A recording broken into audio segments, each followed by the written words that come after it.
Hello, hello, and good morning, everybody. How we doing out there? Thank you for joining me. As always, it's nice to see you. What's up, Facebookers? How we doing out there, YouTubers? Connecticut Medical Marijuana Critic, Compound Concentrates and Coffee. We are here. We are up. We are on the air. It is SunDaze. It's February 2nd. It's Super Bowl Sunday. Woo! No, my team's not in it, but you know what? I'm still happy. Hopefully everyone's had a good start to their day. I mean, you've had a couple of extra hours coming your way. We don't kick the show off at 8:20 as normal. So, all right, Facebookers, I've got your stuff open here. YouTubers, I'm getting you opened up right now.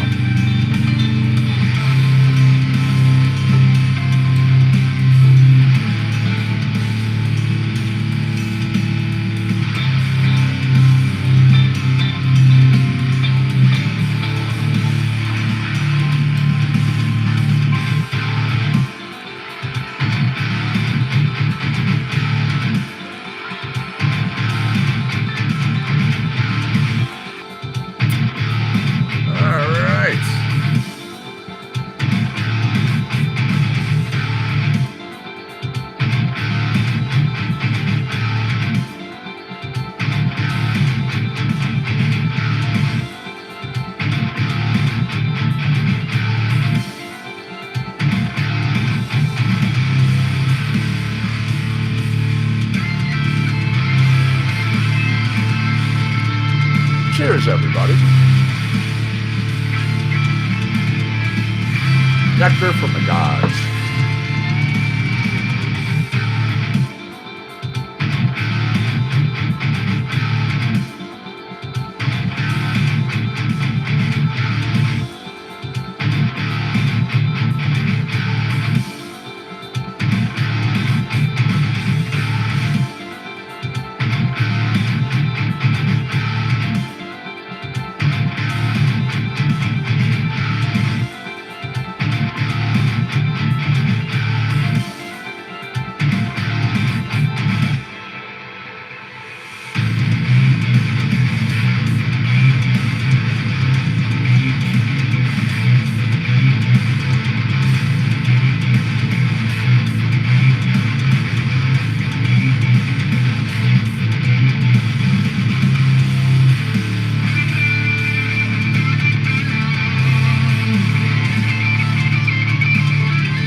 Now, really quick, what I'm going to do is take a look at a couple of things in between this track and the next.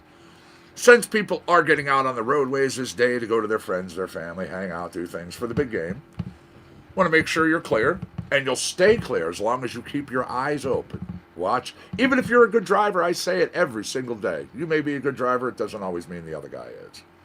Now, right now, I don't have anything major. I have nothing coming across my boards here. Literally, we are good. No incidents, no closures, no delays.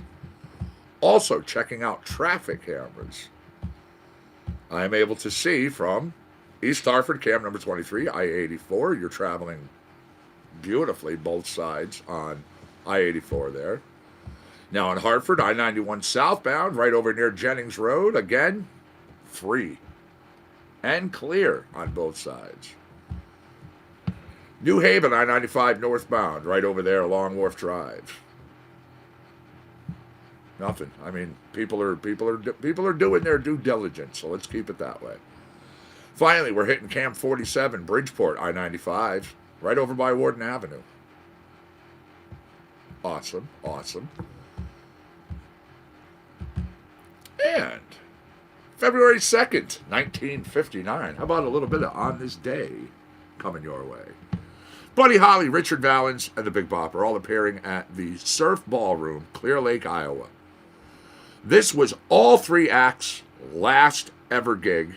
Unfortunately, they were killed in a plane crash, as everybody knows. Well, there was a song written about it. It was the day the music died. Well, 1962 and the Beatles playing their first professionally organized gig, which was outside of Liverpool, at the Oasis Club in Manchester. The group set started with their version of Hippie Hippie Shake. This date in 67, we see Jimi Hendrix Experience appearing at the Blue Pad Club in Darlington, England. Now, all part of the Imperial Hotel complex on Grange Road. That show advertised as "Don't miss this man who is Dylan Dylan Clapton and James Brown, all in one." After the show, as the roadies were loading up a van, one of Hendrix's Fender guitars was stolen. 1969, Yoko Ono divorcing her husband, Tony Cox. Yoko granted custody of their daughter, then John Lennon marrying Yoko the following month on the 30th of March. Good morning, Steve. How are you, man? Thanks for joining us in Facebook land. Diana, how are you over there in YouTube land? What is the good word, everybody? I hope everyone has had a good start to their day. Once again, we open the show, as always, with BioTrek. It's our theme song here on Compound Concentrates and Coffee. Now I'm going to do an Austin Woodward Adam Griffith tune. It's called MXY. It's out of Electronic.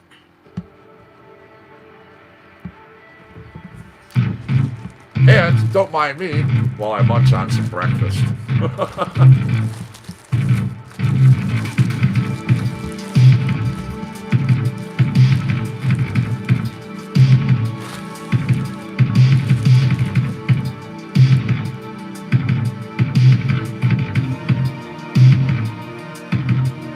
Truly, how does one go wrong with bacon?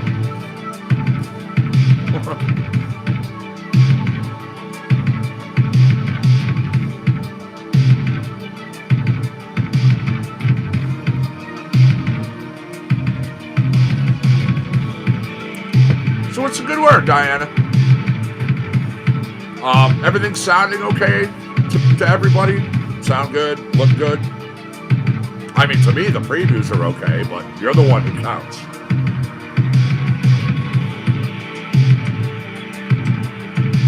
Ray, how are you? Thanks for joining us over there at Facebook. Good morning to you. What's the good word?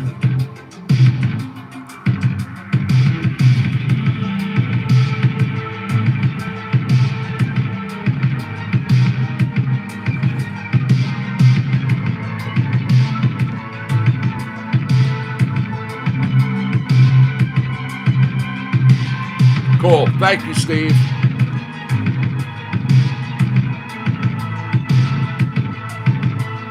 And thank you, Diana. I appreciate it.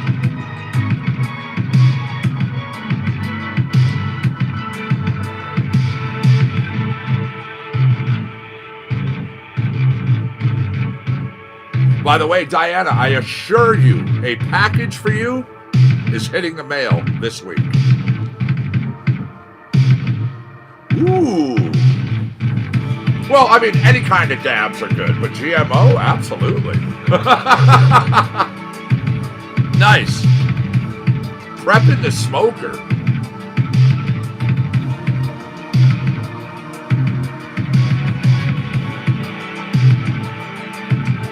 That's funny. I was prepping myself for a little smoker earlier.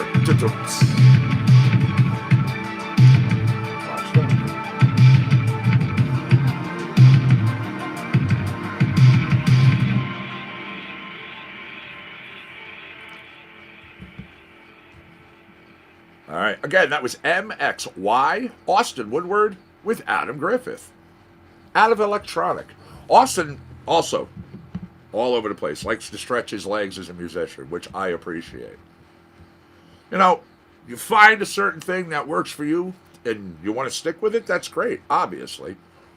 I'm just, people who like to explore, people who like to go, all right, well, I'm content, I'm good, I'm this, with rock, with country, with whatever it is you do.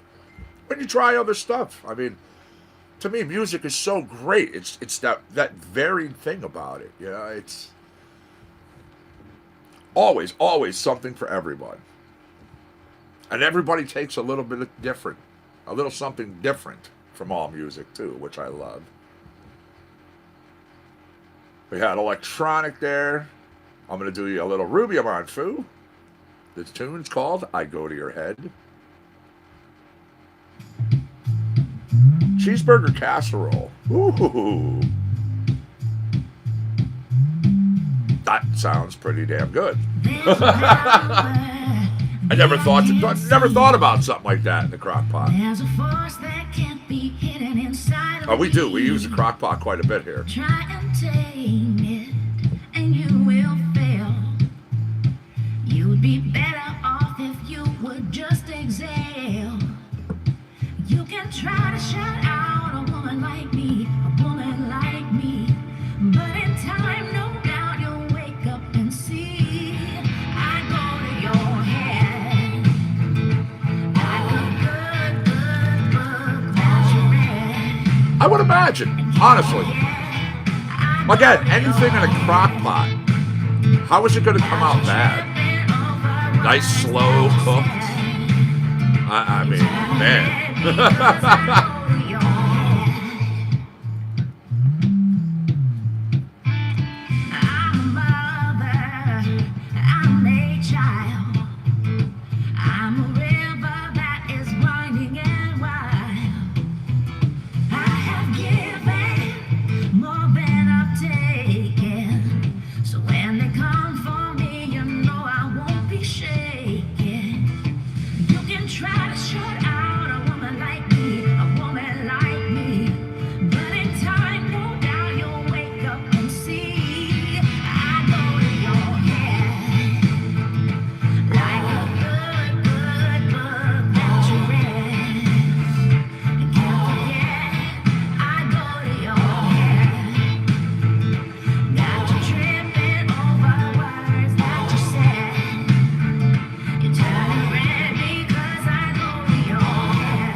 That's a good one too, Steve. You're absolutely right. Steve in Facebook is just answering our crock pot discussion and was saying that what he hasn't done in a while is a chicken tortilla soup in the crock pot. Very nice.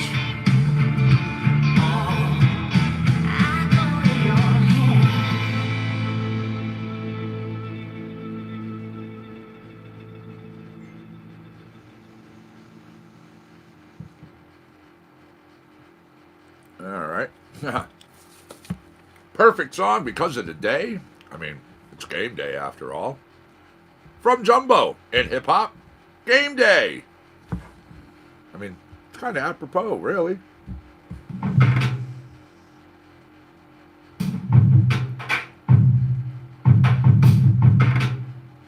Doesn't that sound good?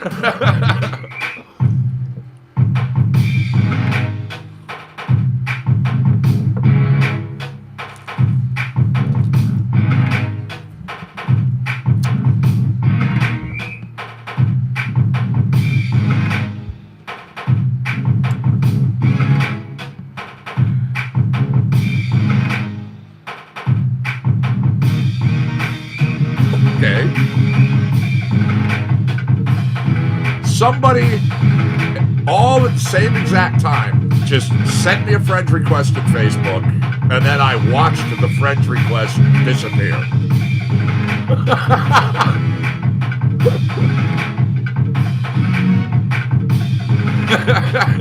Changed your mind, eh? It's all good. I'm not for everybody.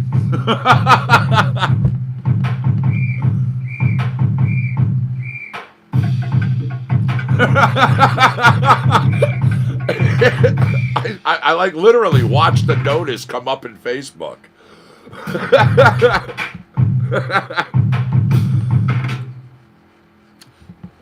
um, isn't it 6:25? I believe is the kickoff.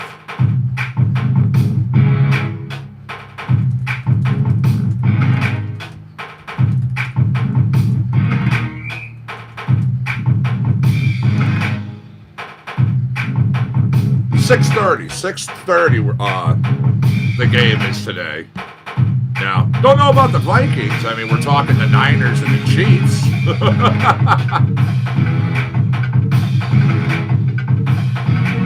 Again, overall, it's going to be a good game. Oh yeah, I mean, it's the Super Bowl. These teams have fought really hard.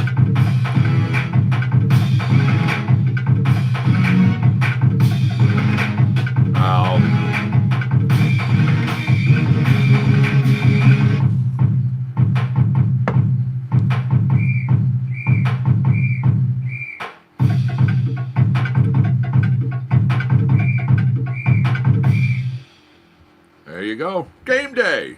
It's literally what the tune was called. Comes to you from Jumbo. Solomon David, who is professionally known as Jumbo. He's a DJ, a music producer, a sound mutator, an MC. Calls himself a crate digger and a curator of feels. Go to Instagram.com/Jumbo is drama. I love the dude's URL. I mean, that's funny. You remember that. It's Gitchy.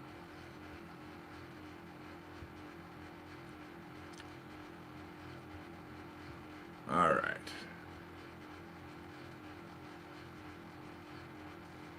Little Jamie West Oram.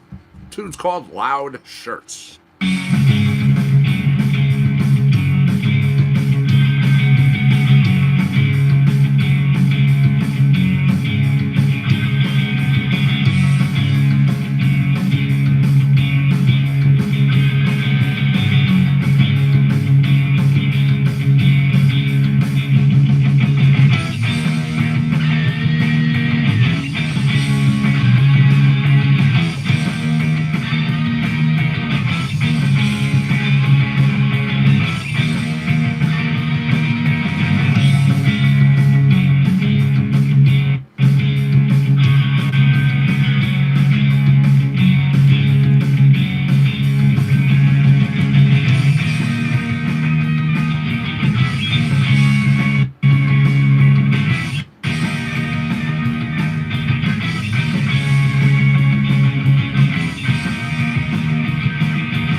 Absolutely. How are you, Steven? Oh, we got Steven. We got Steve. So do we just call you Steve and Steve squared? No, just kidding. Thanks for joining us, man. Good to have you as always. All right. We were right there at the end of that track. I was checking things out. That was Loud Shirts from Jamie West Oram. Got a little Psy for you. We are in the rock, so Psy Coonan. Front man, the lead singer for The Fix. Yeah, that band, The Fix. They were just here in Connecticut. They were out on tour. Right in the end of December, they were on the Fixmas tour. Yeah. This is I Can't Make My Mind Up.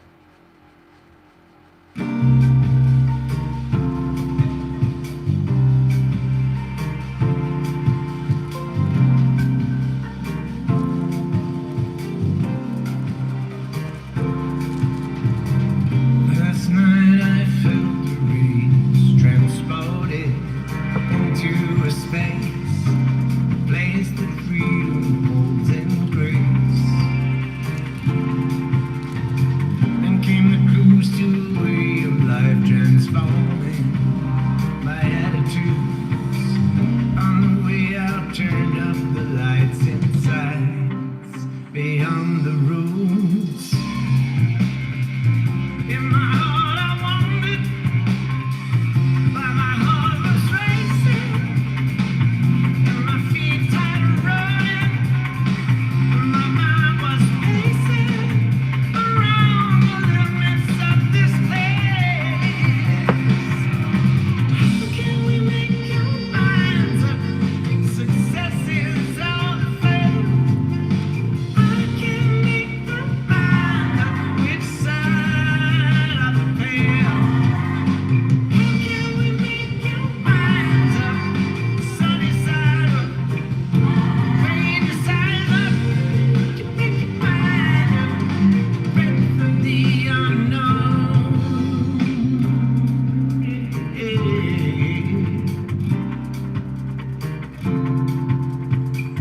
Last time I recognized my reflection, the waters were still. See, that's awesome. Absolutely. Absolutely. You got to enjoy that. My heart was racing, and my feet tried running. We have had that here multiple times. Both with yourselves. Our friends Chad that come in here. It was literally Chad and Chad came in chat. So I that's where the initial squared came from. So now we have Chad and Chad squared. And they all have a great, sense of humor about it. They laugh, they love it. Hey, good morning, Ricky. How are you, my friend? Nice to see you, Benji. Thanks for joining us in Facebook Land. How are you today?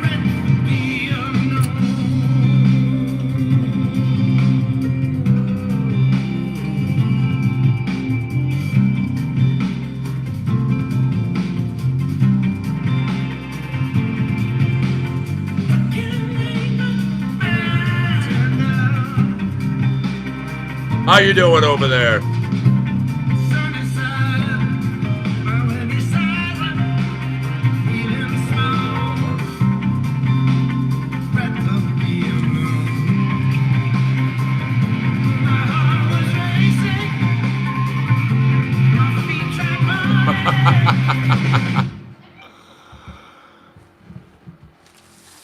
Just waking up, huh? Hey, that's cool. That's cool. It's Sunday. I mean, that's what it's for, right? SunDaze, as it is.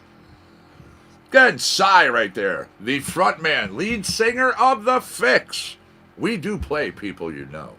Hell, I have songs in my rotations that are on your FM dial. People have heard them. They're on your commercial radio. Hell, they're on your satellite radio. But you know what? We had them first. Nah, it's all good. What do we want to do next? I do have your requests. I'm starting to get a nice little list. So if you know a song that is here that we play, feel free to shout it out if you want to hear it this day.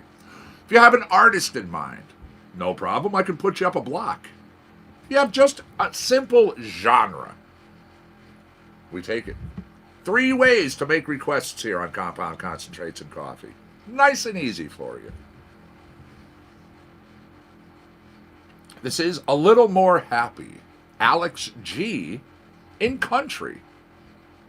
You're going to go to the officialalexg.com if you dig what you hear.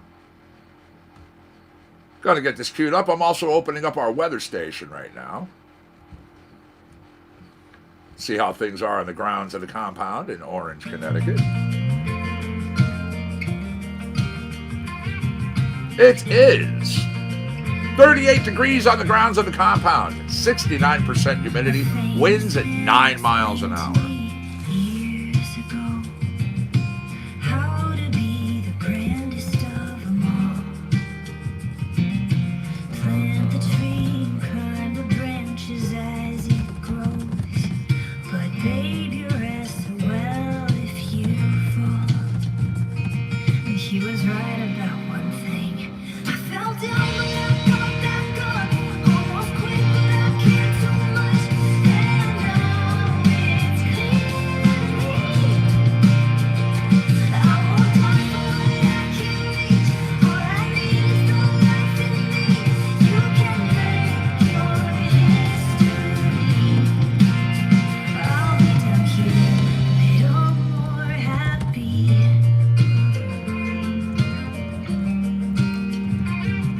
So I became a famous girl years ago. The famous man atop some other tree. The air was bitter cold, so I looked down below.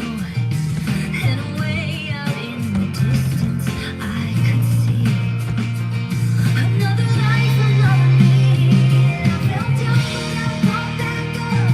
Almost quit, but I can't too much. And now it's clear. I walked up the one I can reach. All I need is the life in me. You can make your history. I'll be down here, a little more happy.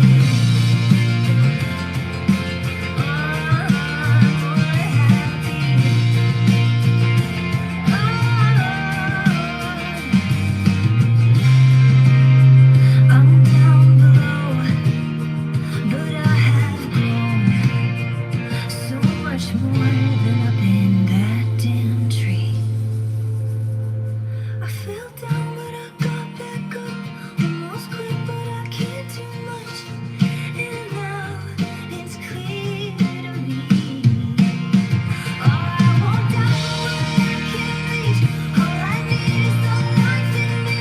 You can make your history. I'll be down here, a little more. Be down here, a little more. I'll be down here, a little more happy.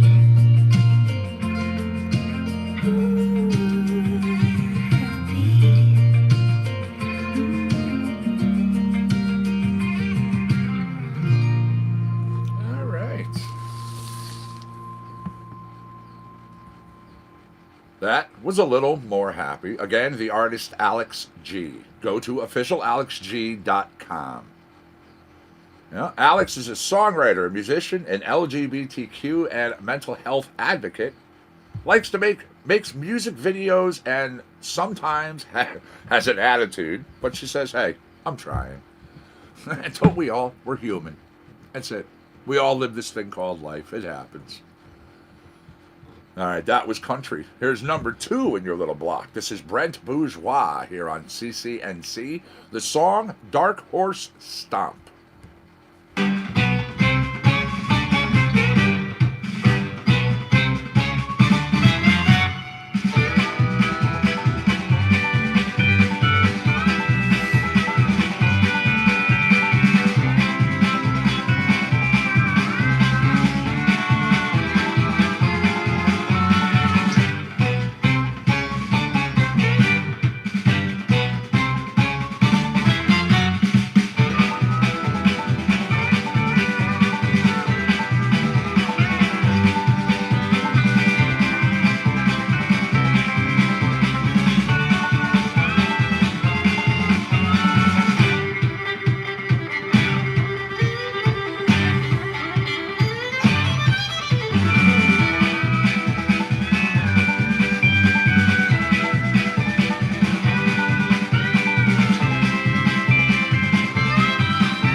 Next up, Dark Horse Stomp. Again, Brent Bourgeois. And Brent's another one. A lot of tracks for the man. He likes to explore. He likes to stretch. He really does. All righty.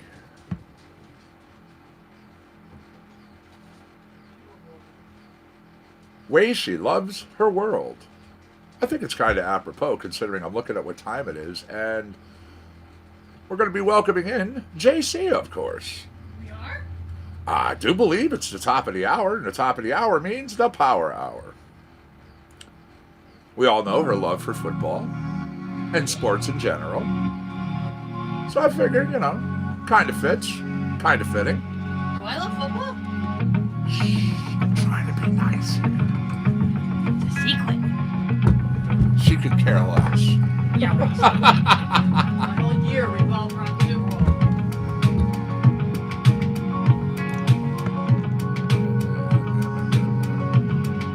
Red pebbles inside her pockets make me smile and softly whisper, well, she's got river toes, she's got those toes that no one knows. Yeah, but I know, 'cause I know Emily, I know the way she scraped her knee, playing by the rose bush when there were bluebirds, playing with morning All right, everybody. outside. You know the routine now. I'm going to be jumping on out of here. Let you have your hour with my wife talking sports and more. Well, most things, you know the routine. Somehow I dance like a white cat. I don't know how that happens. Nothing.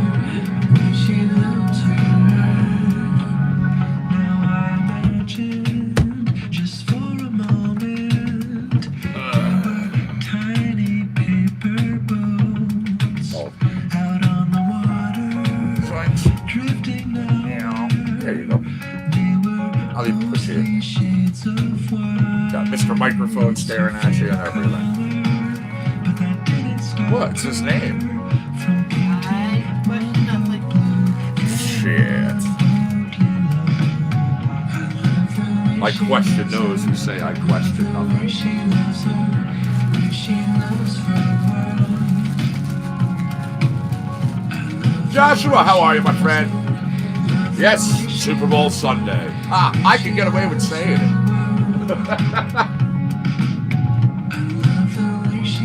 I don't have to just say game day or the big game. You know, once you're approved for even bigger and better things, then you will have. Well, that's why I say I can do it right now.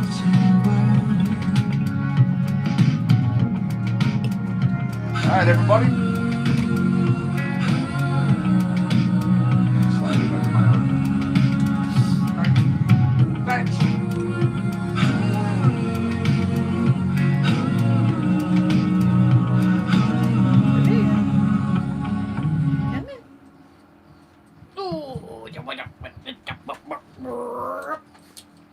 Morning.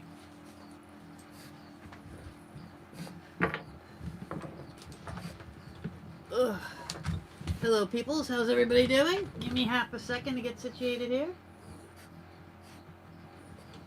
Say hello to my co-host, Chase Bartholomew. Chase is never on the table. See? He's right there. Never ever has Chase ever been on a table. You know, all I have to do is ask the people, but they'll tell me They wouldn't throw me under the bus. in a heartbeat. Wow. Hi, Tanya. How are you? They know who butters their bread. But I'm cuter.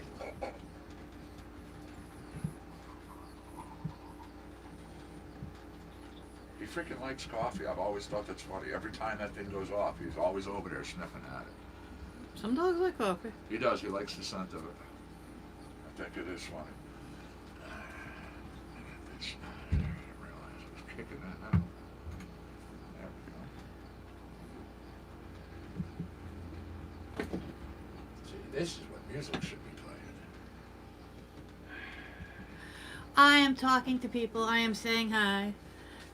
They like me. They're patiently awaiting the thrill that is me.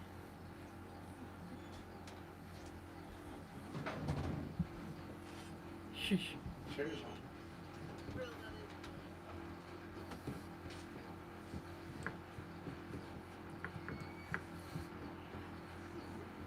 Good morning over there in Facebook world. I am getting y'all queued up here. All right, we have Facebook, we have YouTube, we have JC's Power Hour, and yes, it is Super Bowl Sunday.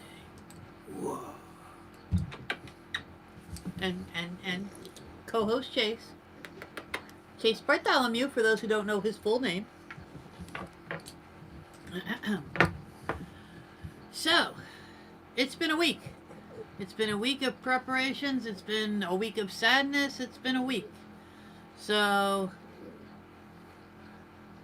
it happened, I have to get into it. It happened only hours after last week's JC Power Hour. But I could not do a sports show, even if it has been a week, without mentioning the unbelievable tragedy of Kobe Bryant.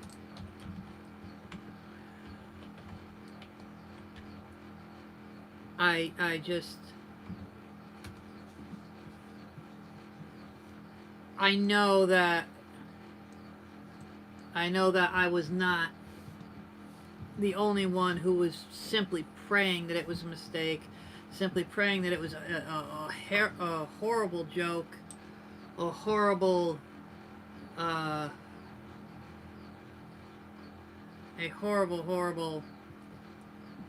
thing. But sadly, as we all learned, it took not only, arguably one of the best basketball players ever.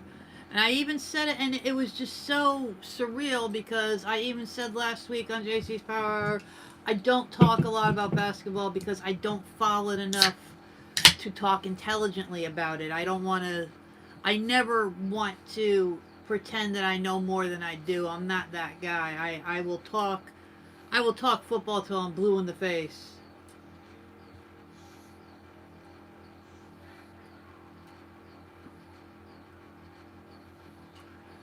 Way too soon, Joshua. Way too soon. I know that laughter heals, but too soon. Too soon, bro. But,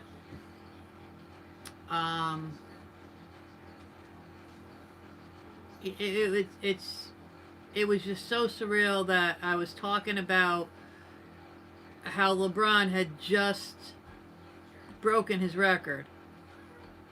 And he was the gentleman he always was. He was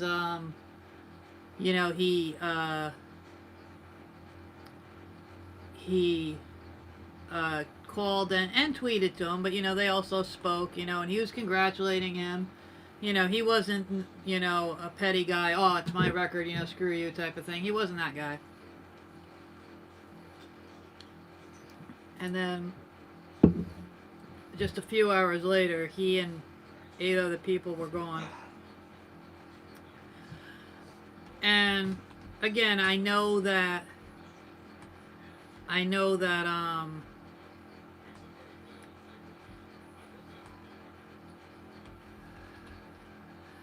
people are like, hey, there were more people than Kobe on the helicopter, and yes, there were. There were 9 people. Obviously, Kobe and his second oldest daughter, Gigi. 2 of her teammates, who were both also 13 years old, were on there. One of them being, please forgive me again with the names, one of them being Alyssa Altobelli, and both of her parents, John and Carrie.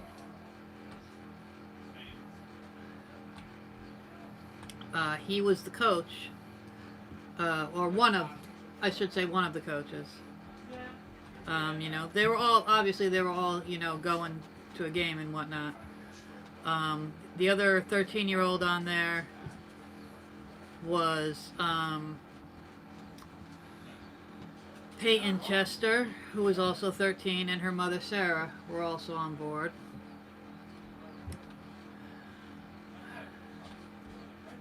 Just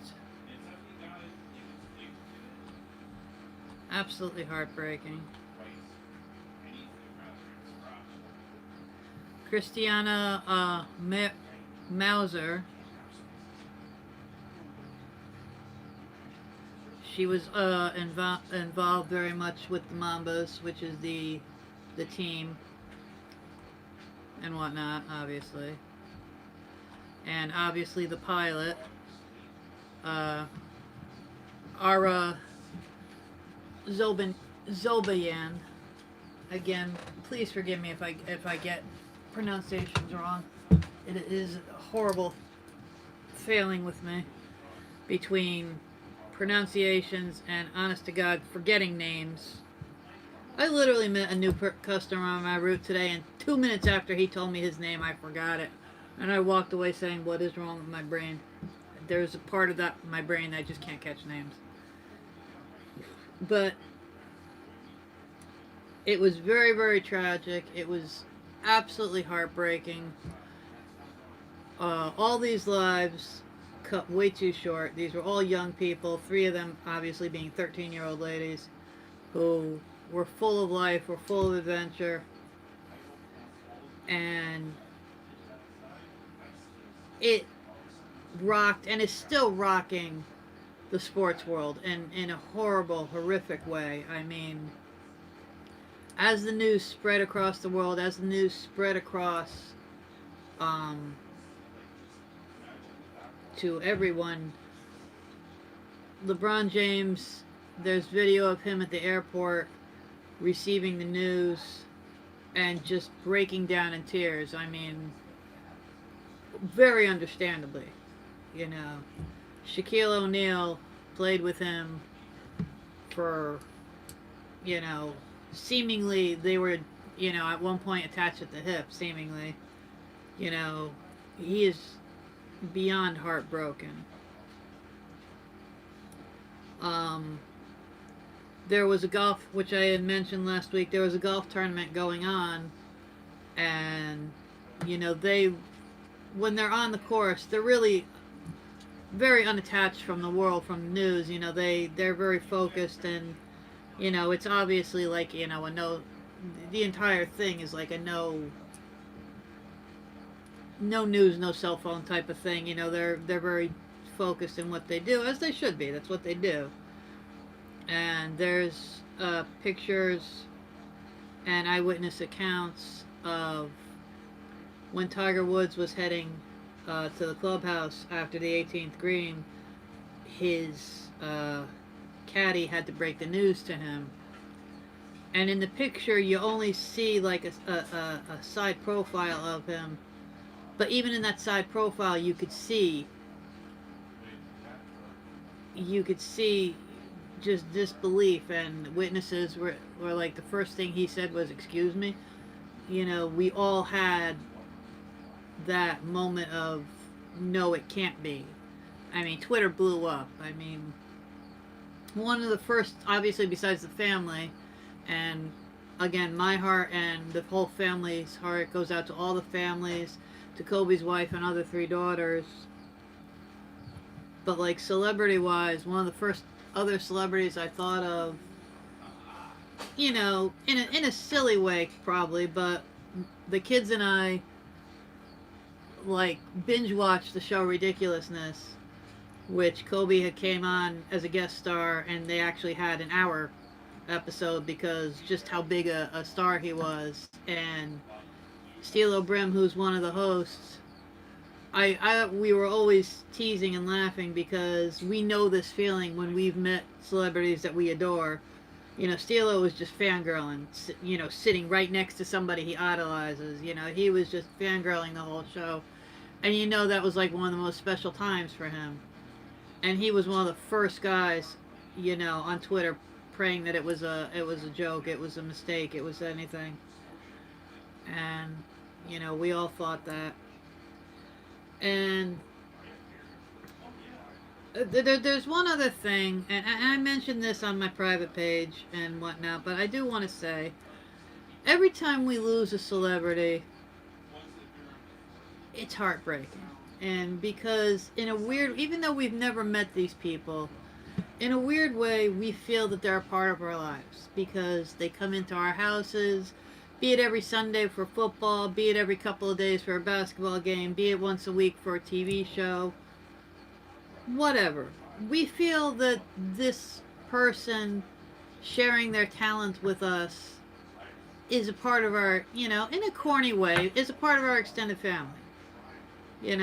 We feel a loss when we lose somebody like this, especially if it's somebody that is a good person that we idolize, that we've watched for a long time, that's, a standout, that's somebody who's our favorite. And every single solitary time that a celebrity death happens, there's always these people who have to start slamming people who are grieving and starting to say, X amount of people died today and nobody cares. X amount of people got killed in a war today and nobody cares. X amount of people died of cancer and nobody cares. You know what? If you're one of those guys, straight up screw you. Don't tell me who I care about and who I'm allowed to care about and who I'm allowed to grieve for. Okay? Don't for 1 minute tell me that because it hits me that a celebrity passed away.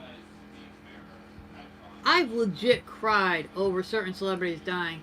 Don't tell me that because I care about so-and-so that I don't care about anybody else. Okay? This person is just known by more people. That doesn't mean I don't care about everybody else.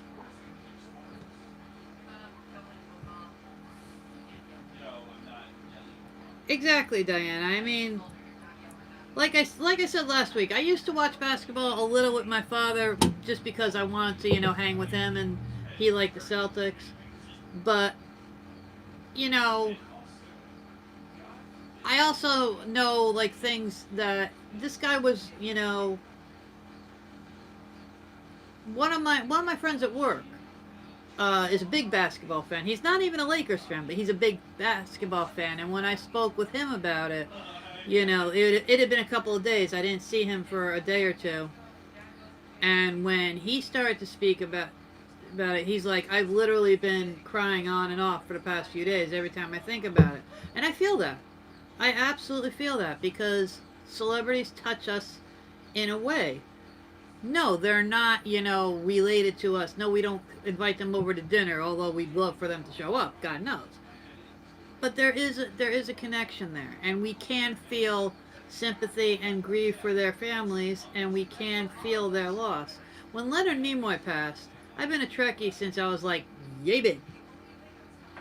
When Leonard Nimoy passed away, I will tell you that I was crying for days. Certain celebrities, you just feel they're a part of your life. I think it takes a special kind of arrogance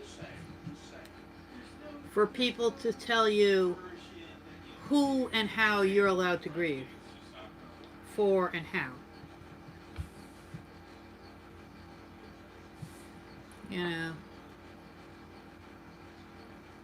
Hello, Jeffrey. How are you doing over there?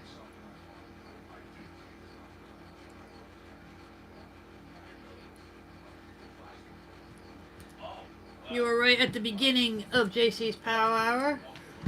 I'm just making mention of, last week's tragedy and losing Kobe, and, it was only hours after last week's show. And I just, again, it's several lives cut way too quick, and I don't even think they've definitively come up with the reason of the accident. They were leaning towards it was like very foggy conditions, so perhaps that's why. I mean, in all honesty, the whys don't matter to an extent. I mean, obviously, you don't want it to happen again, but the lies don't matter because it's not going to bring them back. But part of you wants to know. I mean, it's kind of eerie in a way, but, you know, Kobe and his wife had an agreement that they would never fly in the same helicopter for just this very reason. In case, God forbid, it goes down, the kids wouldn't lose both parents. You know, they're not the first person to have that kind of agreement, but it's spooky when you think about it. You know, they did.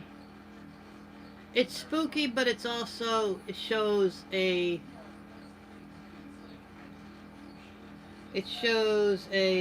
loving parental units there.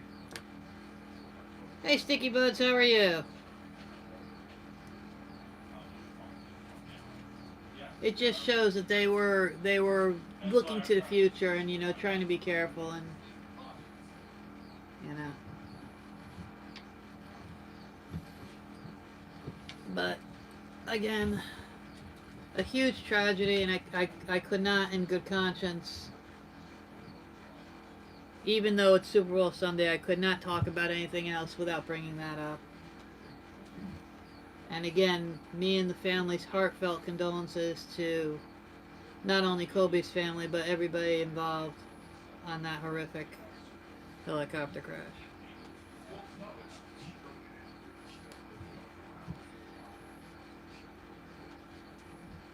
Trying to lighten the mood a little more. Obviously, there's a big game tonight. But besides that, there are a few things going on that, you know, I'll touch really quickly.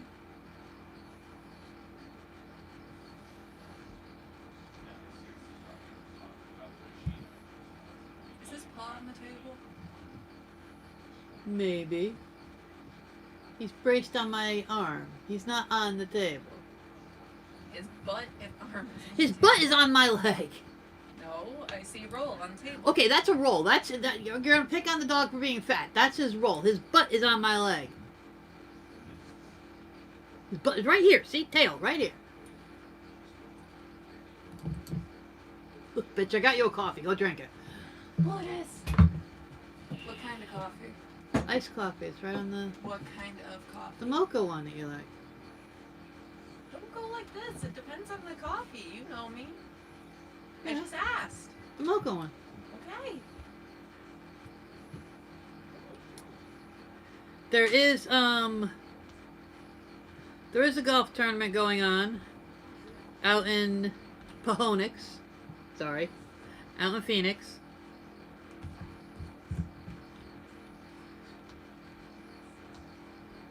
We're gonna start getting more regular with our golf tournaments. Because believe it or not, spring is not that far away. Of course, all the games now are like towards the West Coast. Because it's obviously it's warmer there.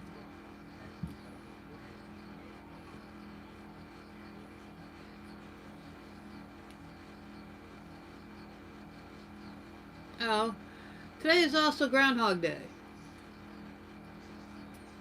Well, my day's going pretty good. It's sunny out. It's Super Bowl Sunday. I mean, it could be better as far as, you know, my Steelers could be in the Super Bowl. But we're not to be this year. I'm still proud of my guys.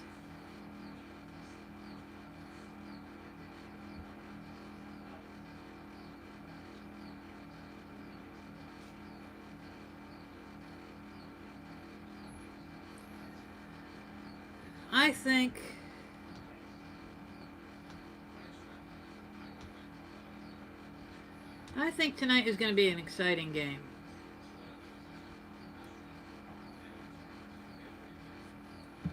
I think the bookies in Vegas and all the naysayers, all the line makers are going to have a field day with this.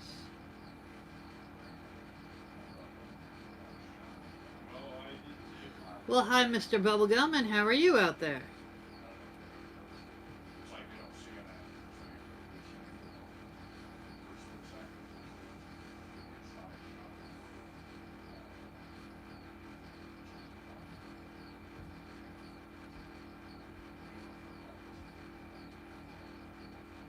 I think predicting. I think trying to predict this Super Bowl is going to be a lot more difficult than, say, back in the 80s to the late 80s when the Niners just, ran over other teams, back in their biggest heyday.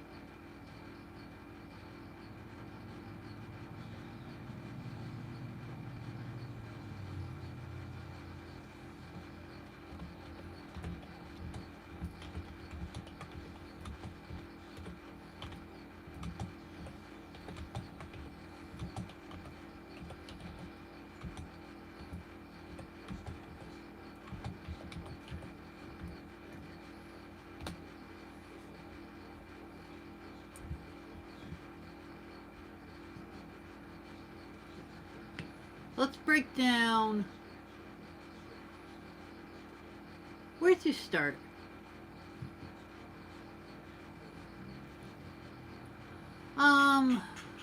Experience we could start with. Experience of quarterbacks. And if you think of it, neither one has play experience in the Super Bowl. Garoppolo has been there, but, been there as far as sitting on the bench waiting to see if Brady got hurt so he would jump in the game.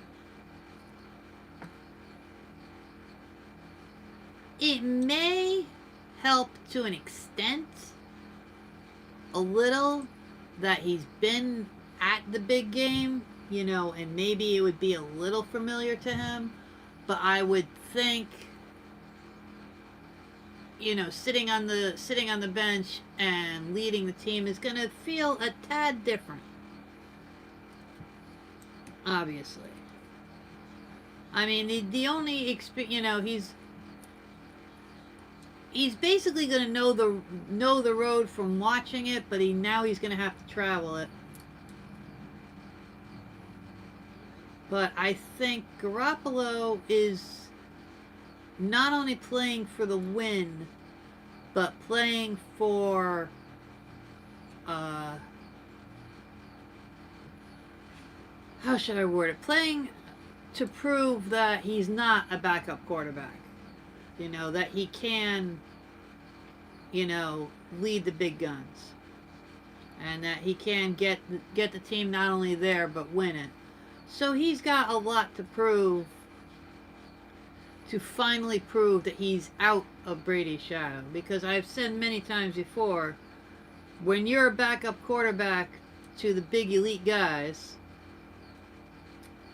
most of the time you are completely unknown. You could go basically your entire career really not playing at all. You could go your entire career really only playing in practice. And I suppose easy way to pick up a paycheck, but not the way you want to, and not the way you want to spend your career, because the majority of these guys want to spend their career doing something terrific. You're not going to do that sitting on the bench. I think he's proven that he can't play strongly, even though the Niners did lose a couple of games that they shouldn't have towards the end. I'm not even sure what all that's about. But we'll keep it going. Yes, I know.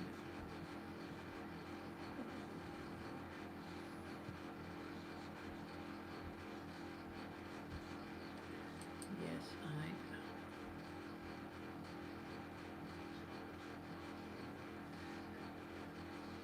Now, on the other side, we have Mahomes,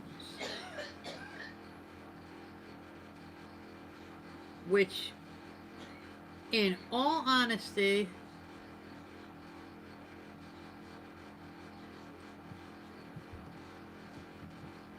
if the Chiefs could pull this off, it is going to be strongly due to Mahomes' leadership. Not just his skill on the field, but this kid who's never experienced these big games before has a very natural leadership ability. And that's really not something you could teach this quickly in life. You know, eventually with years and years of experience, you could get there, but this is what a natural leader looks like. This kid is what a natural leader looks like.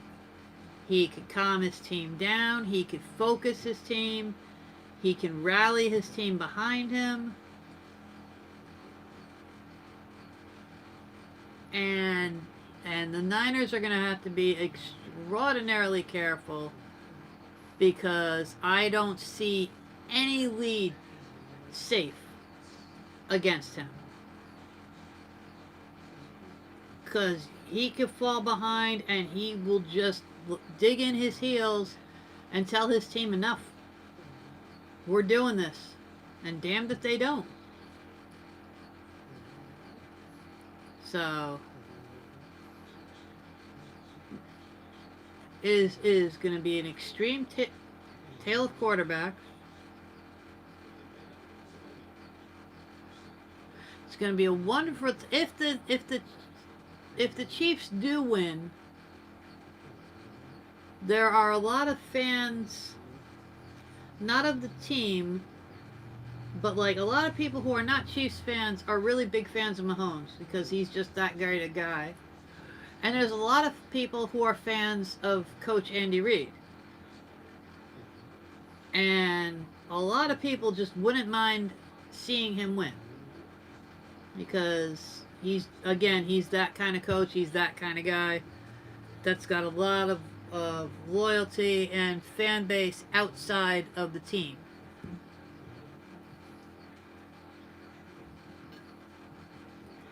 And yes, you could like somebody else that's not on your team. That does happen.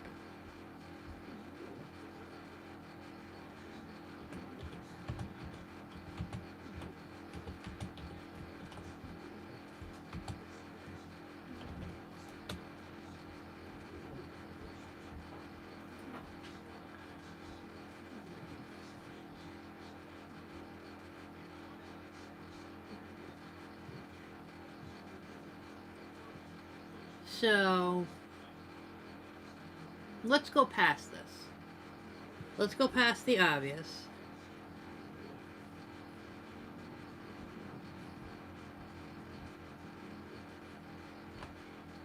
We have two strong quarterbacks, two strong coaches.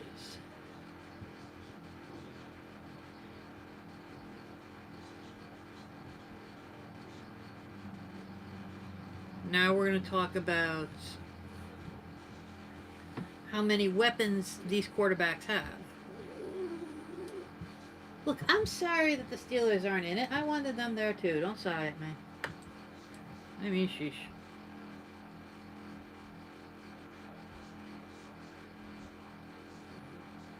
I'm inclined to believe Chase is a Steelers fan. I'm inclined to believe. Right. Yes, he is.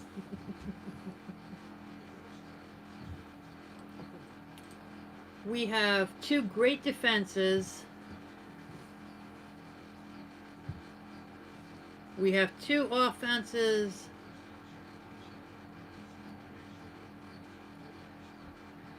I think if somehow the throwing game gets shut down, let's go. Let's do a couple of scenarios. If we need to rely on running,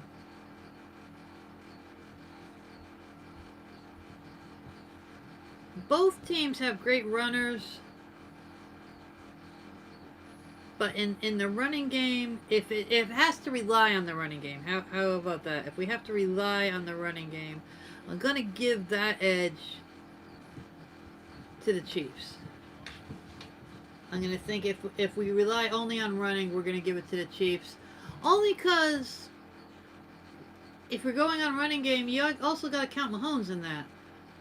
Because damned if he won't run pretty well. Not that Garoppolo won't scramble, but Mahomes seems a little better at it and will run farther with it. I mean,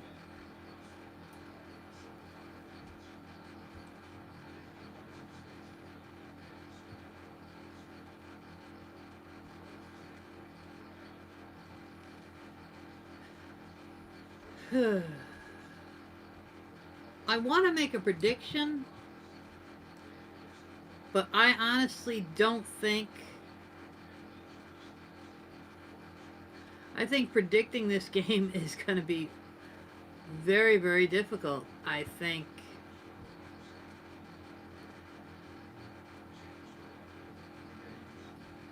it's going to be. I think it's going to really come down. I think it's going to come down to the last quarter. I think it's going to come down. I think a big part of it is going to come down on coaching and clock management in the last of the fourth quarter, because I could honestly see the game being close enough that it is going to be a combination of scoring and time management, that if you could grab a lead and keep it and work the clock in your advantage, that you do not give that ball back. I think that's how the game is going to end. I think whoever is going to hold the ball last and hold that lead last. I mean, obviously whoever's ahead, but you know what I'm saying. If whoever is in the lead and there's like 6 minutes to go, if they can run that clock down, it's all gonna be about time management.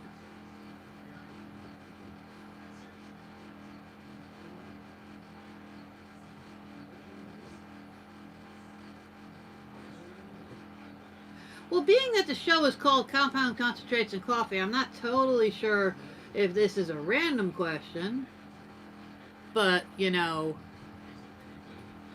not if you mean random is not so much asked, during the power hour because I talk about sports, then sure. I mean, that one you guys would have to call amongst yourselves because I don't smoke. It more used to be you than these days. When I was younger, hell yeah. Nowadays, I can get away with it more. Yeah, I just throw a bottle at you. I throw shit back. That's true. But again, doing what I do, I don't smoke. I've heard a lot of good things about a lot of different strains, but I don't have a favorite because I don't smoke. Because of the job I have. Once it's federally legal across the board, that might change. Especially on the times that I have like really bad attacks. But until then. No, that's cool. How would you know if you don't ask? I'm one of the very strong advocates of legalization of marijuana use, which I've said this an awful lot of times. I think it's important not just for people who use cannabis for their own health. I think it's very important for people who don't use it to also voice their opinion of advocacy for it, because whether they see it in action, whether they're a caregiver like I am, you know, when Brian has one of his attacks, I'm the one who's there with him. I see what it does. I see how it helps. You know, I mean, if you want to go to even more basic levels, I know people in other states. I see how the other states are. And it's...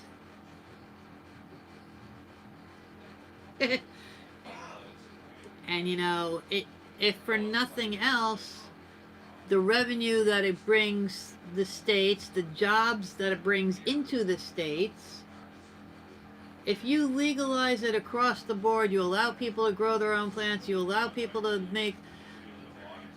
Don't idiotic lawmakers realize how much better the states that have done this are, you know, are doing? How much revenue they're getting, how many jobs they're getting, how crime has actually dropped in a lot of areas because of it. This isn't a dangerous thing. This isn't the boogeyman coming to get you. This is just people. This is just people with political agendas that just want to get in the way of shit, and it's annoying as hell. So, given enough time, people will see the light. And what is the Super Bowl if not eating, right, Diana? I'm gonna be making one of my... Believe it or not, I'm not making wings, because we had wings last week during the pay-per-view. So, I'm gonna be making one of my dishes that I was shown how to make by a friend years ago. And they're called dog piles. And if you like ground beef and if you like hamburger-ish foods, basically what you do, in a nutshell, is you fry the ground beef, you know, obviously drain off what grease you can. Use a nice block of Velveeta cheese, melt that puppy up. Then, no, not you, puppy, relax. Then, you know, mix it all together. I get the little mini-sized bagels. You know, obviously you split those in half. Put them in the oven at like 250 for really not very long. Just enough to bake them that it sets a little bit and, you know, the bagel gets just a little toasty. You know, obviously you don't want it to turn into a hockey puck. But just a little toasty on it. And they're called dog piles. Quite filling. Quite yummy.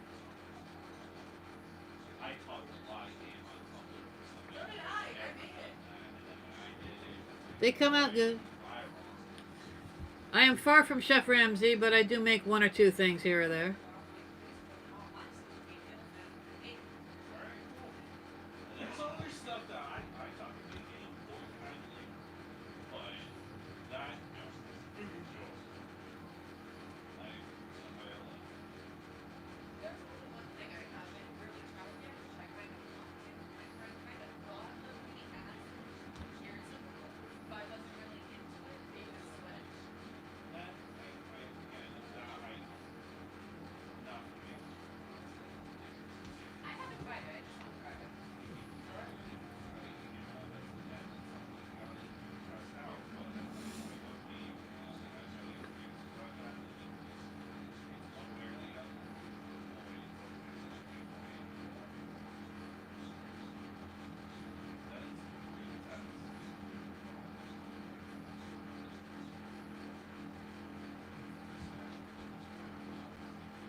You know, I said I was going to mention it. And I do say that it is sports talk, and I do talk sports on here, but I have said that, you know, I'll pretty much talk about anything. And I do want to mention it really quick, just because, hey, it's my hour, I'm going to say it. If anybody was watching trending news yesterday, and if anybody saw the hashtag Justice for Johnny Depp, you know what I'm talking about. If you didn't see it, go to Twitter and look it up.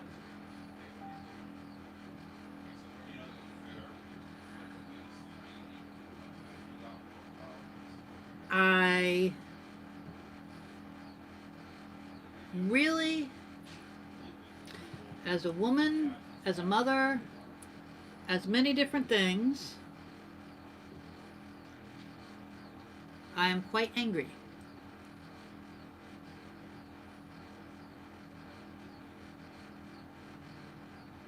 There is a culture, there is a part of this culture that has to stop, and one of them is blindly believing people, and one of them is also thinking that men can't be victims. I'm tired of this. I'm straight up tired of this. I've seen it. I don't like it. It happens on much lower levels than somebody of Johnny Depp's character.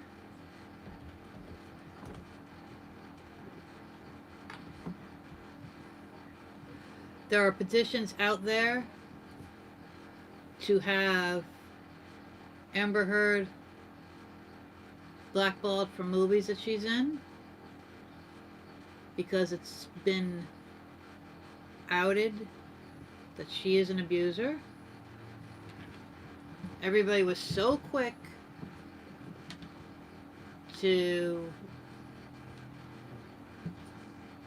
take Johnny Depp off of the Pirates of the Caribbean tour, off of the Pirates of the Caribbean movies, with no evidence and no proof whatsoever. Now it's come forward that not only has she abused the hell out of him, has she tormented this poor guy, there's also police reports, it is rumored, and I legally have to say it is rumored, but, you know, there are police reports that is rumored of her with domestic violence charges against her ex-girlfriend. So she has a history.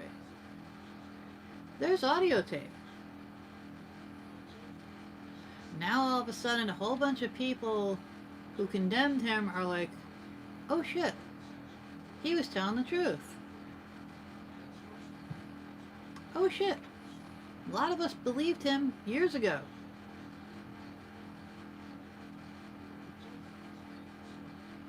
Why? No, I didn't believe him because he's a superstar. I didn't believe him because he's hot. Oh, of course he is. Why? Because he's one of those guys that has a lot of... Some guys have a lot of female friends, like some females have more guy friends than girlfriends, you know, that type of thing. He has a lot of working relationships, and still, even though he's broken up with, you know, exes, a lot of them, you know, it was a growing apart type of thing. Like, okay, we do well as friends, we don't do well dating, you know, whatever type of thing. I believed him because all his other exes are like, nah, that's not him. He's not that guy. Sure, we don't go out anymore, but that's not why. He is not that guy. And they had no reason, all of them, to come up and say, not him, not him, not him. So, I don't want to stay on the soapbox too long and bring down the power hour, but just check out, you know, check out trends on Twitter. Stay informed. Stay away from movies that continue to cast her because it's not fair. If Hollywood sticks by her, don't see any movie with her in it. And that's going to be a shame to the people who do movies with her. But don't go to movies with her in it. Back on point. Yes, it is Super Bowl Sunday. I know that there are some of you who there are people out there who are not into football, and this entire day is basically a football day. But believe it or not, there are things out there other than football. I know, hard to believe, right? It boggles my mind as well. But there are other things besides football. If you like cuteness, there's always the Puppy Bowl. That's always cute. I actually missed the Bud Bowl because that was always funny. Watching a bunch of bottles beat the hell out of each other on the field, that was just humorous.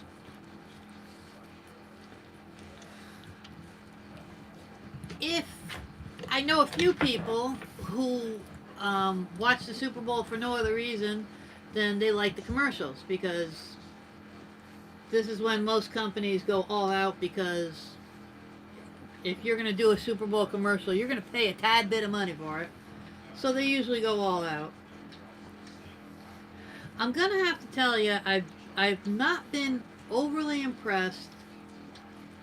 And in at least the past 4 or 5 years, they used to be a lot funnier. They used to be a lot cuter. And I don't know if they just don't have the right writers in there, or I don't know what's going on. But the commercials is a highlight, and hopefully they'll be good this year.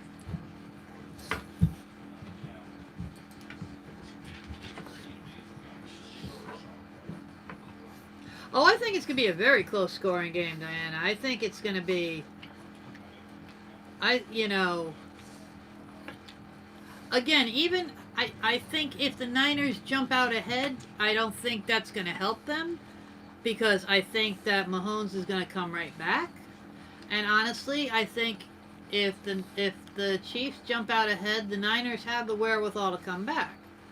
Now, and a lot of it is going to be mentally also. I mean, if the Niners win, then they jump into the very elite club of the Steelers of 6 rings. And they haven't seen a win for quite a while. And I think they want to jump up into that club. Notice I don't mention the cheaters, because I really don't consider them a 6-ring club. Maybe a 3-ring. Maybe. But 2 of those they definitely didn't win, and I'm pretty sure a 3rd one they shouldn't have won, so.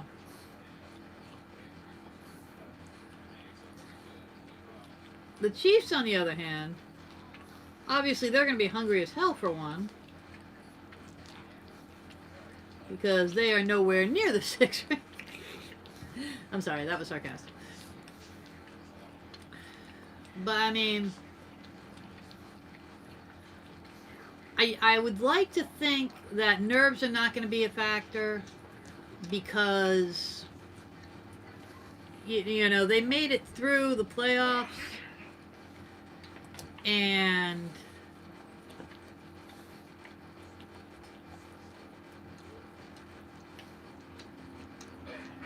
you know, the nerves thing got to Lamar Jackson. I mean, it absolutely got to him, and I was kind of surprised. I really was. I was surprised that it got to him, because I really thought the Ravens weren't gonna go farther. But if y'all caught it yesterday, he was, by unanimous decision, named the 2019 NFL MVP.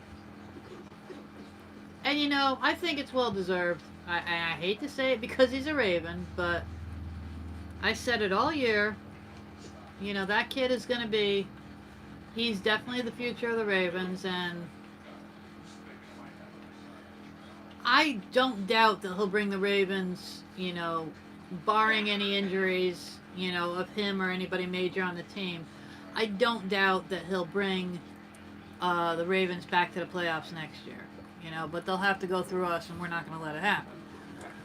But, yes, baby, I love you. But I don't see nerves hitting the guys today. I mean, again, it's that 2 weeks off, but they both teams have had the 2 weeks off, so they should be on the same page. There's an awful lot of preparation.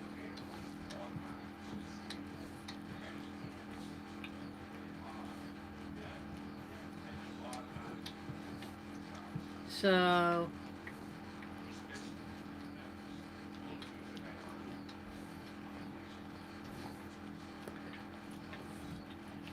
I'm telling you, it's just, I want to say it's going to be a mental game, but I don't mean mental in nerves. You know, it's like it's like a desire. Just who is gonna just, you know, I don't want to say want it more, because it's like they both, you know, both teams want it, obviously, but you know what I'm saying. It's just going to be who is going to grit it out, who is just going to be.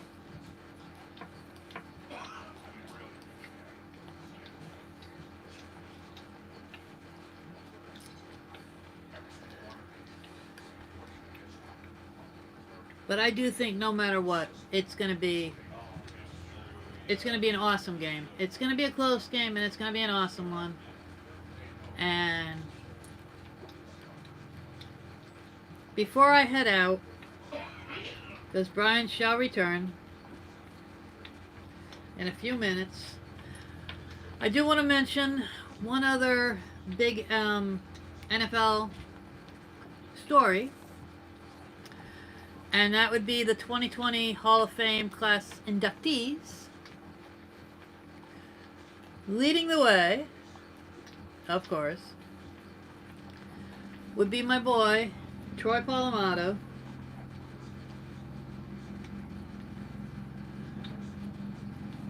Who, I mean, who thought that wouldn't happen the first year that he was, you know, that he was, I mean, who would vote no? I mean,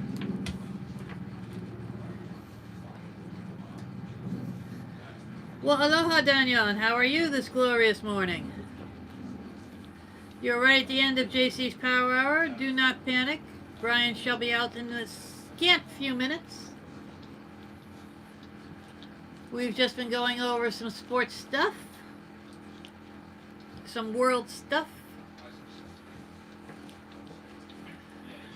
The other 4 inductees were Edgar and James, Steve Atwater, Isaac Bruce, and Steve Hutchinson. Not on the table.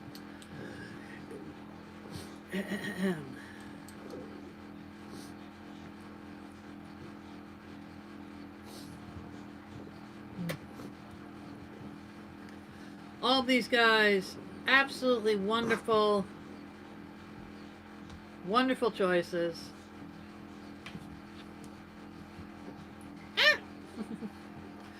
Troy being the only one out of the 5, though, who spent his entire career with one team. And I have said many times before that I am so glad that he spent his career with my team, because I would have hated to have to play against him, because he was just amazingly good. He was just out of control.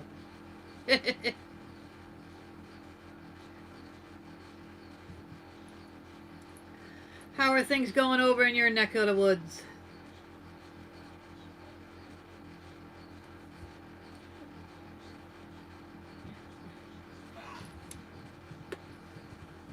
In case you can't see him, whoop, this is my little co-host Chase Bartholomew, who licked my glasses.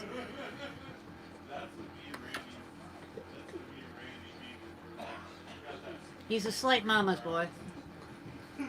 In case you haven't been able to tell. You're a mama's boy.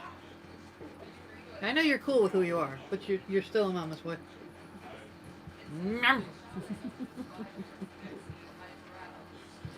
Yes, I love you. Yes, I do. I absolutely love you.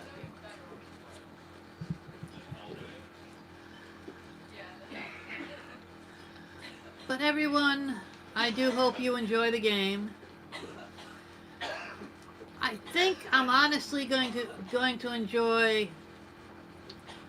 I think it's going to be a nail biter, and I kind of there's a special enjoyment of watching a nail biter and not being as emotionally invested as when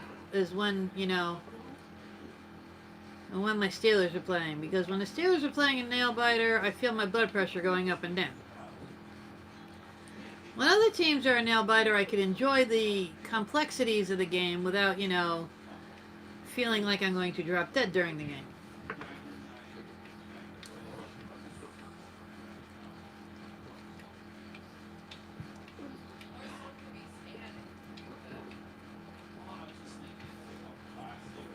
But I do think we shall enjoy. Another thing, the halftime show has been very poppy over the last few years and whatnot. But whether or not you like the music that's going to be performing, and when you watch the show, when you watch the halftime show, unless you run to the bathroom at that time, take a moment, and this is for all my friends, who know or don't do behind the scenes, or at least enjoy the musical world, because I am just impressed with it every year. Just take a moment to realize how quickly they set up this elaborate stage with lights, with pyros, with, instruments, with everything that they're doing. How quickly they set it up. The show happens, and then how quickly they break it down. And you look at that field and you would never know that was there. Because they have to take all this into account. Everything has to work. It's got to be up on time. It's got to be taken off on time, because there is a schedule of when the game is supposed to start back up. Relax, relax, relax, relax, relax. And they obviously cannot damage the field. The field has to stay pristine. So, besides obviously the talent of the musical performers, as somebody who used to roadie for Brian's band, please keep in mind, sometimes it's hard enough just to get one damn guitar, amp, and pedal to work properly. Because sometimes they just defy working properly. And these guys make that entire stage happen and disappear like it's the easiest thing in the world. And I'll tell you what, it is not. And I always give props to them, because it is just absolutely amazing what they do. Chase Bartholomew, who gave you the crack? Holy crap. The sugar from the donut kicking in? What is your problem? No, I didn't give him a piece of a donut before.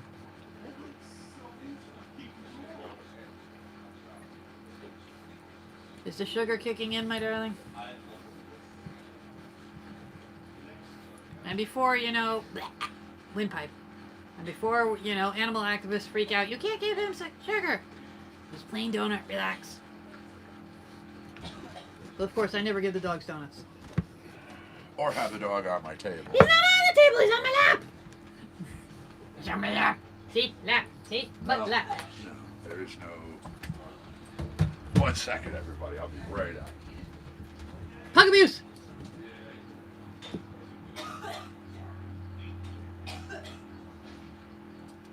See the pug abuse. I have nothing but pug abuse. So, my darlings, I hope you enjoyed this JC's Power Hour. It was a little askew, I may grant you. There were different things I talked about. But you know, sometimes there are things on the mind that I just have to chat about. I will do my best, Diana. I hope you do the same. Enjoy the game. One of these days, maybe we'll get a Steelers-Giants one if, you know, both of our teams could, you know, focus at the same time. I would like, honestly, another Steelers-Dallas Super Bowl, but I would really like a Steelers-Giants Super Bowl. I think that would be cool.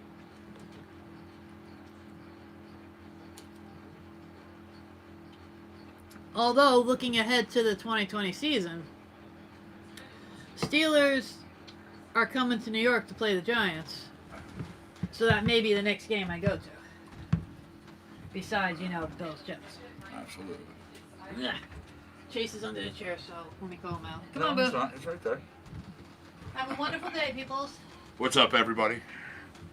Give me 1 second. Get this plug back in. Get you going. I'm going to get some music up before I do that. I won't have you sitting there in dead air, of course. Back there, we had stuff from Michael Greco. Way She Loves Her World. I'm going to do a little track. Let's go, you know what? Let's do a little Honey Joe.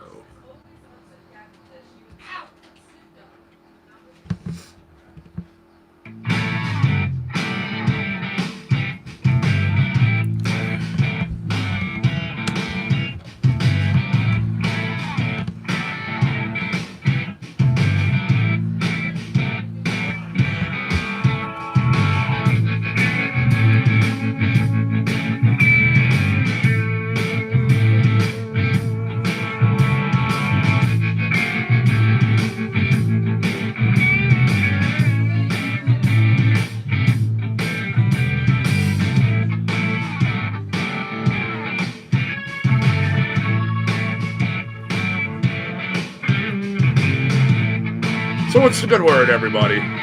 What's going on, Daniel? How's things, Rachel? What's up, Jeffrey? What's good? What's happening, Facebookers?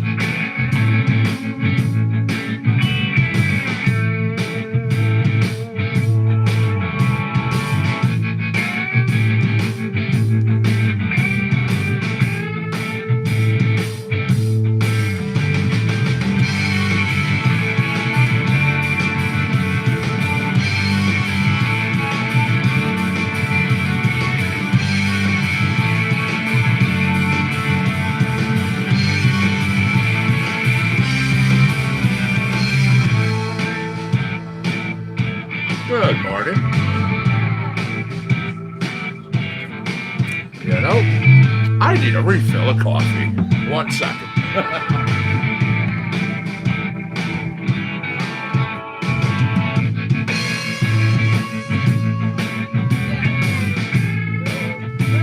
Just walked out.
timing, right as that coffee finishes up. Ah.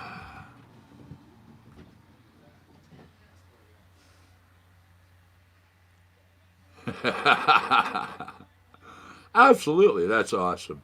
Rainforest blend. All right, there you go. That's cool. That's cool. I'm digging it. Once again, that was Way She Loves Her World. You had a little Michael Greco. Also had some Honey Joe. Gonna go into a couple other tunes here. Let's see. Little Nico Fuzz in hip hop tunes called Cities. Why does every day begin like this? Holding you, the catalyst. Why does every day seem to hit this broken truth? Am I a masochist? Waiting for the 1 second. man, it feels so hard to breathe. Total lack of empathy. Something's crazy wrong with me.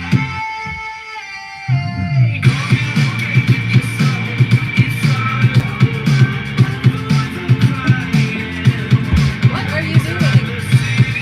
Besides knocking shit over.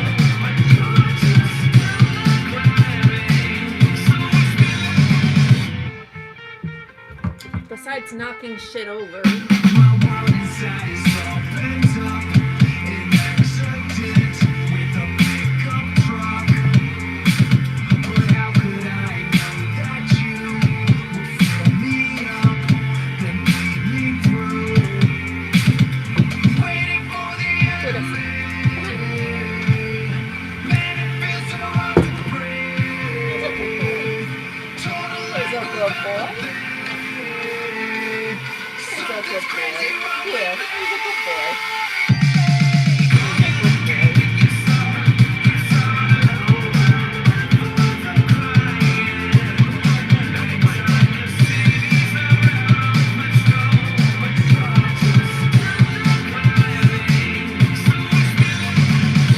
Ripping up a bandana, like a jar of Dantanas, disappear like a phantom, headed straight to Hotlanta. Hoping I find a cabana, gotta throw away this flannel. You know I'm standing in pajamas, but I gotta change channels. Click, click, and then you get the bright lights out. What's everyone up to out there? You see what I'm up to? I'm playing with Lil Dip shit over here. He can't control his fucking tail. You guys seen the tail on this one? This ain't rap, this is how I'm living.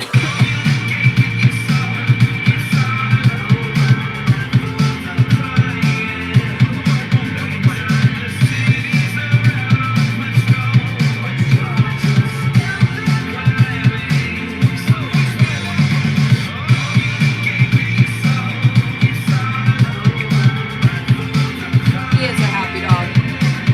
Ever since he's come back to my dad, he's been a really happy dog. This dog arrived to us. I'm sure y'all have heard the story multiple times, but this dog arrived to us as Cruz. And I say that, and there's nothing. Literally, we brought him down to the pond. My dad randomly, it's just like, okay, I can't take it anymore. Brutus. And see, he looks right up at me. He fucking shit whipped around, jumped right at my dad, all happy, tail going like this, fucking 100 miles an hour. I'm just gonna go down in the music.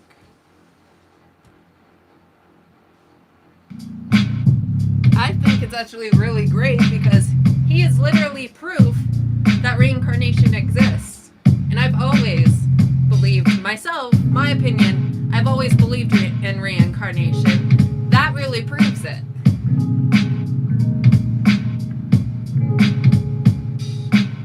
He also has photographs, like proof, evidence of what he looked like in his past life, and he looks exactly the same.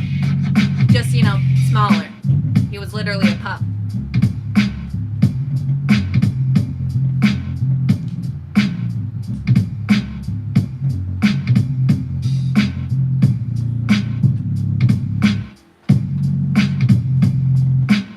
That's better. your bag from there. You can put it back because he was up on the perch. Yes. Alrighty.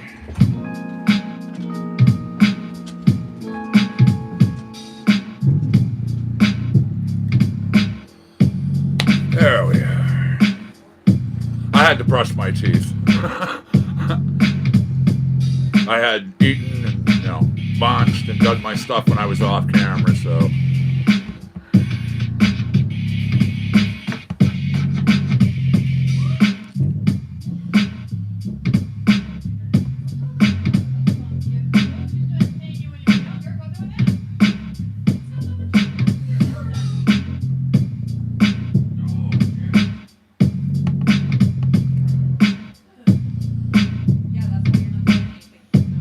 So besides hanging out, and some of you doing, your football thing, what's going on today? Anything good?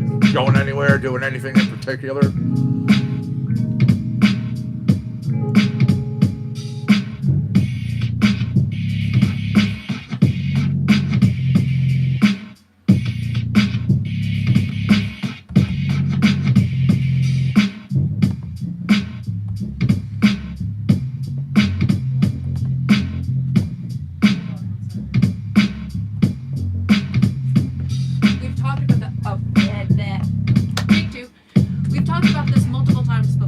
Just to be sure on where we both wanted him before, where have we settled on hanging Rock Rock?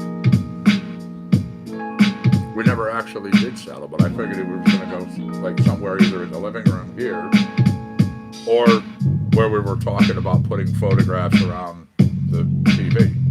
We've often mentioned wanting to hang stuff on either side. Oh yeah, that's true. Because me and Mom are thinking about getting the hooks today, so. Well, remember, easily what we could do is just one thing to go up, but we just need something that hooks onto the back between those two pieces. Yeah. Oh, 1 second, YouTubers. I will fix your camera right now. Yeah, no, that happens every once in a while. Oh, is that what you talk about? Yeah, go over do that. Okay. Yep. Now I get what you mean by that. There we are. Little glitch in the YouTube broadcast there, but all back to normal. Including Rocky on the sides of the TV, Right. But speak of where is Rocky? Let us go. We've had all sorts of things here so far. I've had some black box. We've had stuff out of country. We've had stuff out of hip hop. We've had stuff out of pop. We've had some rock, of course. Now here's the artist, The Sheen. I still say artists are good, but everybody that hears this says country. It's a song. It's called "Praying for Rain." And it's 12:18. Are you packed? Are you rolled? Are you ready to go? It's going to be 12:20 like that, don't you know? 12:20. Well, that's 12:20 on the East Coast, but that's 4:20 somewhere around this world.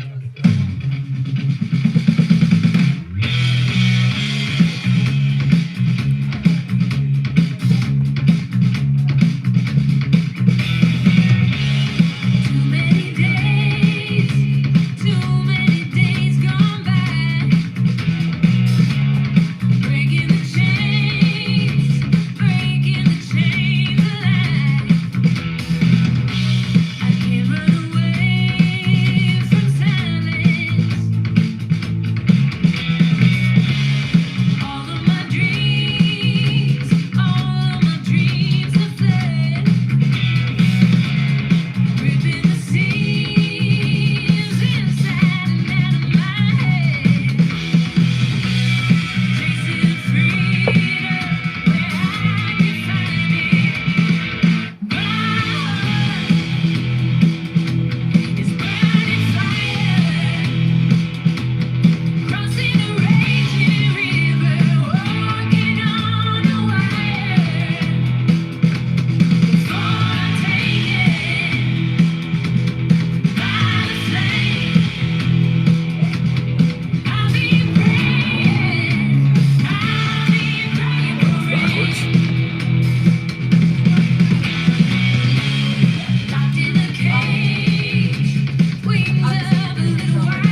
Well, that's why I want to put up other pictures at the same time. That was always my thing. Yeah, that's cool.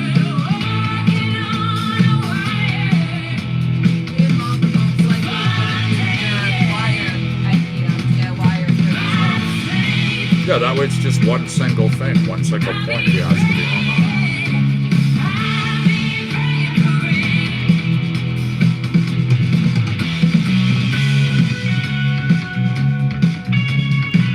Anita, how are you? Thanks for joining us over there on Facebook. What's the good word?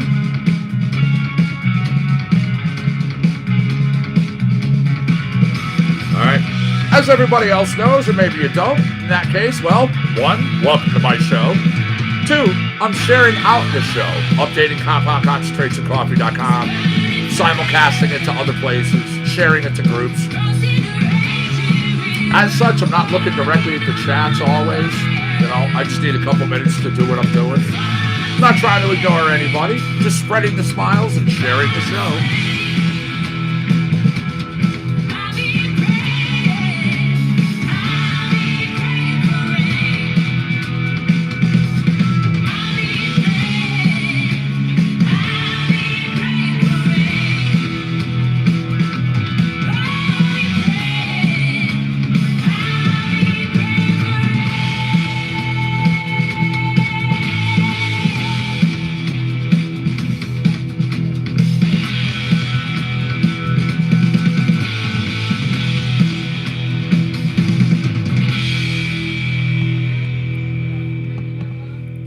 As I said, that artist is called The Sheen. You're here on CC&C, Compound Concentrates and Coffee, with me, the Connecticut Medical Marijuana Critic. This whole network, it's my little brainchild. It started over 2 years ago. It was a 10, 15-minute little virtual thing. I'd hang out, disappear. Yeah, it's just growing to what it is. Comes to you twice a day, 7 days a week. Twice a week, actually, I should say. All right, it's twice a day, 5 days a week. Because now, 2 days a week, you get a show 3 times a day.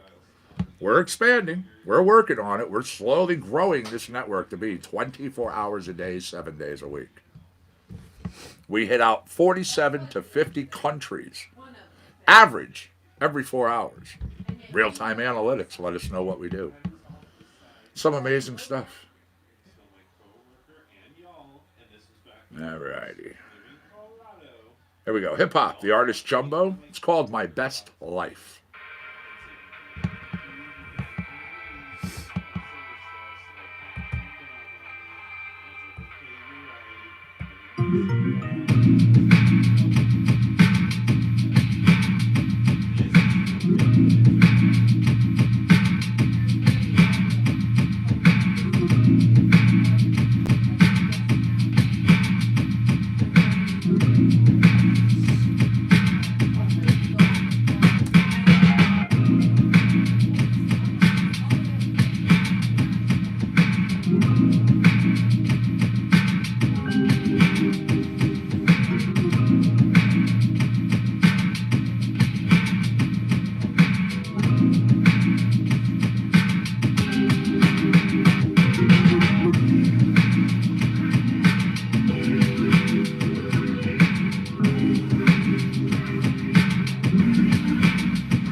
Tell you one thing I'm happy about, getting ever closer to car season.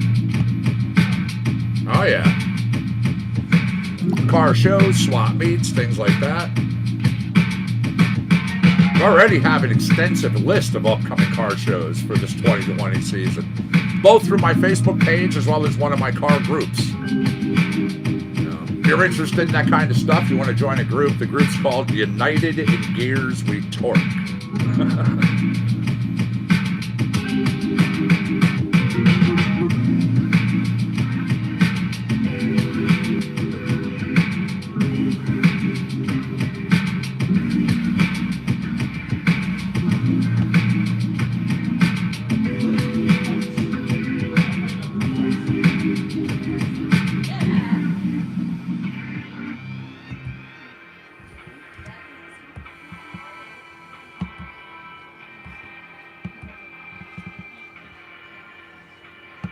Here we go. My Best Life. Again, the artist, Jumbo. Instagram.com/Jumbo is drama. All right. Now we're going to jump over to pop. Carrie T is the artist. Yeah, professionally known as Carrie T. A singer, a songwriter, a producer. Hops back and forth between New York and HK. Unapologetically living her life with love and dreams. Check her out. SoundCloud.com/KIRITMUSIC. It's called All I Wanna.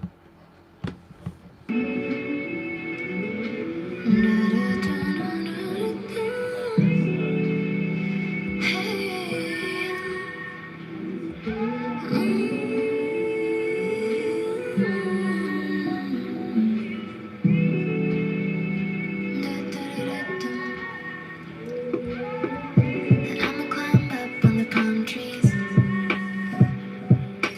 I'ma kiss you in my wild dreams. Yeah, yeah. I'm thinking of a favorite ice cream. Let's run away, run far away. Let's run away, run far away. All I wanna be is somebody to you. All I wanna be is somebody to you. All I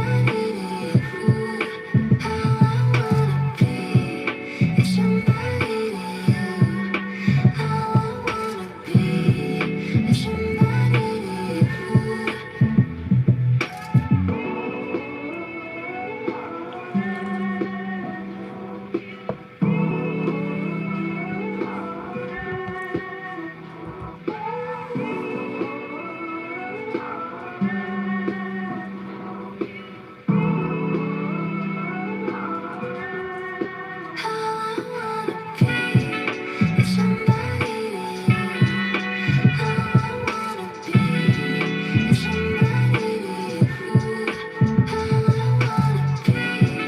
is somebody to you. All I wanna be is somebody to you.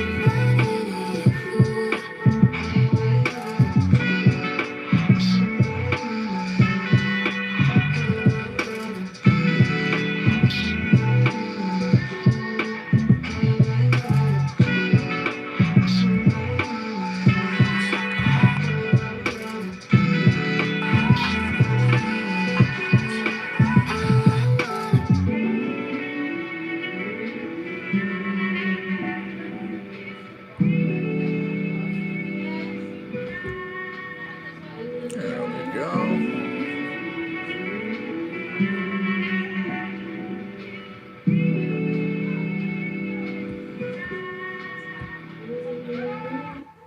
Now, in between this track, we're going to do a few things here. Some more on this day and some other stuff coming your way. I even have some news of the weed and news of the dot, dot, dot, dot. Whoa. In case you don't know, news of the whoa. Well, that's viewer fed. Meaning, we have no segment unless you out there, you see something on your Facebook wall, somebody sends it to you, or when you're surfing in general on, and you come across a web page, you're reading, you see a photo or something, it makes you laugh, or the ever popular face palm so hard that your own hand goes through the back of your head, send that over. Again, we want to spread the smiles. We want to share it on the show. We want to let other people know. Yeah, that's news of the dot, dot, dot, dot. Whoa. So, let us see. Because again, some people were submitting things. It is beautiful out there, I have to say. I'm loving that. Once again, current temps as news of the woe is lined up. And, you all know, right? Puxatawny Phil? Well, he says that early spring is on its way. Just in case you didn't realize, yeah, today's that day. It's Groundhog Day. Yeah. Predicting an early spring. He did not see his shadow. I thought that's great. 40 degrees out there. 63% humidity, winds at 8 miles an hour.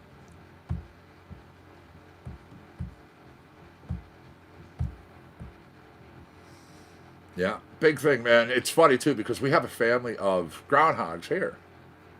Of course, we don't do that, but you can look up the hill at almost any given time and you see them out there walking around, doing their thing, eating.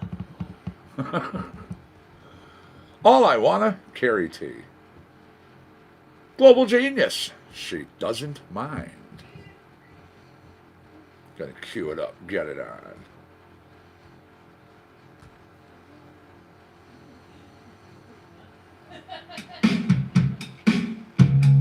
Meet me outside. Mind if I drive? You're the only thing that I like. You're the only thing that I like. Do it on sight. Got me feeling just right, alright now. You're the only thing that I like. You're the only thing that I like. Oh my God, I met someone who took my finger off the gun. I had to wait to find out who I was. It's alright.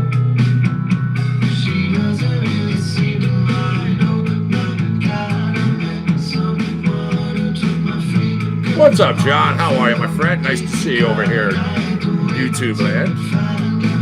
What is the good word? It's alright. She doesn't really seem to mind. She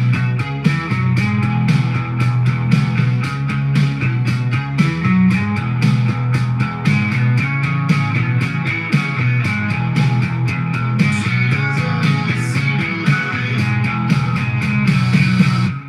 Turn off the blue light. I don't really care about what anybody else is doing. Nice, nice. You're the only thing that I like. I say overall, it's going to be a good game. Truly. I mean, both teams really pushing hard to get to this point, of course. So, good luck to both who play.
She doesn't really seem to mind. God, I met someone who took my finger off the gun. I had to wait to find out who it was. It's alright.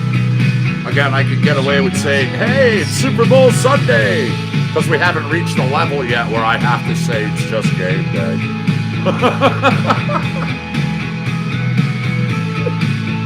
But seriously, I mean, we're talking San Fran 15-3, KC 14-4. I mean, overall, I'm really looking forward to seeing, like, you know, a slobber knocker, a good heads up game. Yeah. We watch it. We watch it no matter what. No matter what. No matter who's in it. If it's our teams or not. Of course, we'd love to have our teams in the Super Bowl. Everybody would.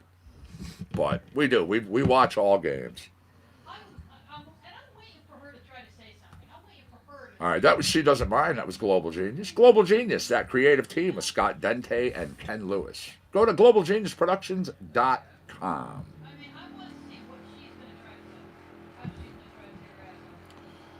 I'm jumping on down. I just gave the wheel a little spin over here for music. Speaking of wheels and spinning,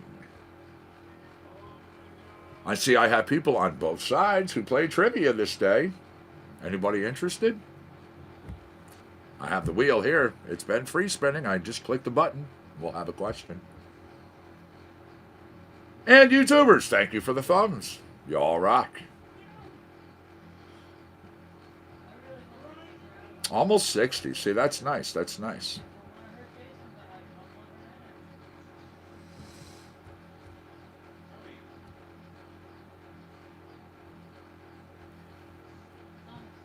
There we go.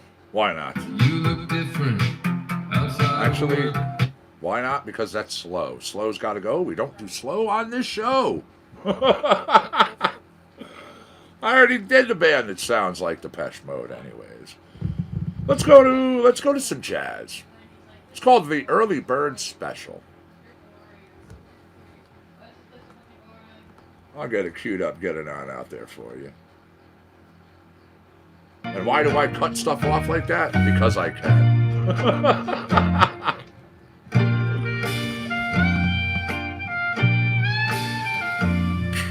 Bipolar weather is normal, I think, everywhere. That's what we say. New England, man. You just wait 5 minutes, it'll change.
I hear that.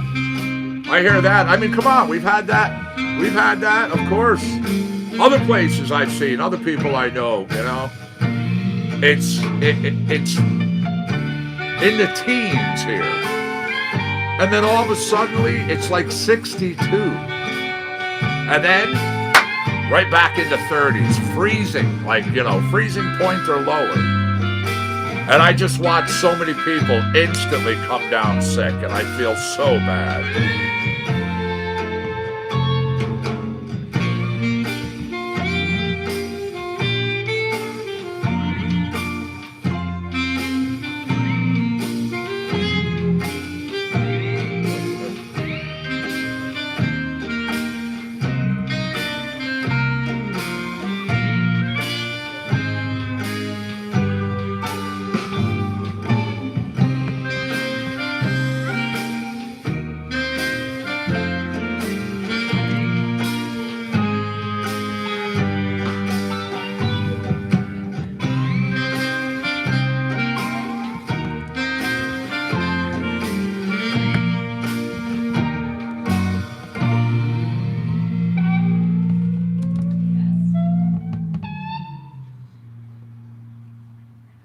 And the Early Bird Special, Global Genius, some jazz for you.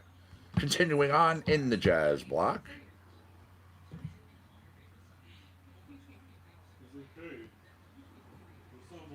Let's do. So many good ones. One Beat Productions. It's called In the Basement.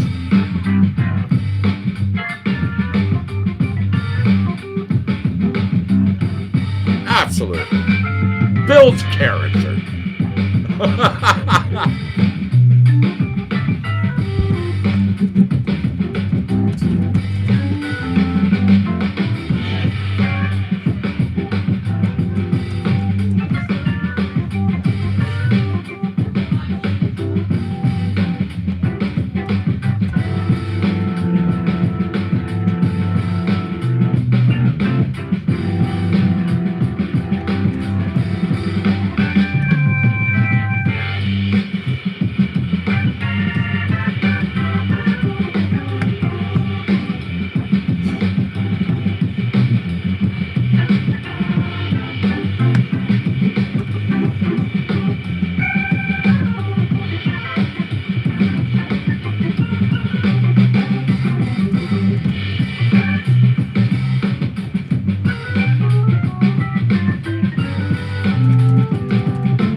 Hey, Bob, how are you, friend? Thanks for joining us over here in Facebook land. What's up, buddy?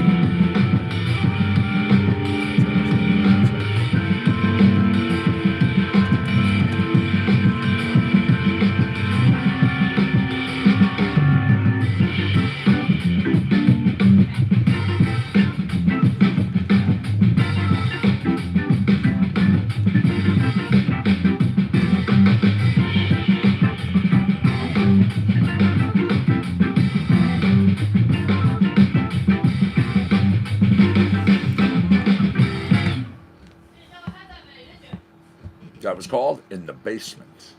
Now, little sticky icky. I say it all the time. It's kind of like the bud I smoke.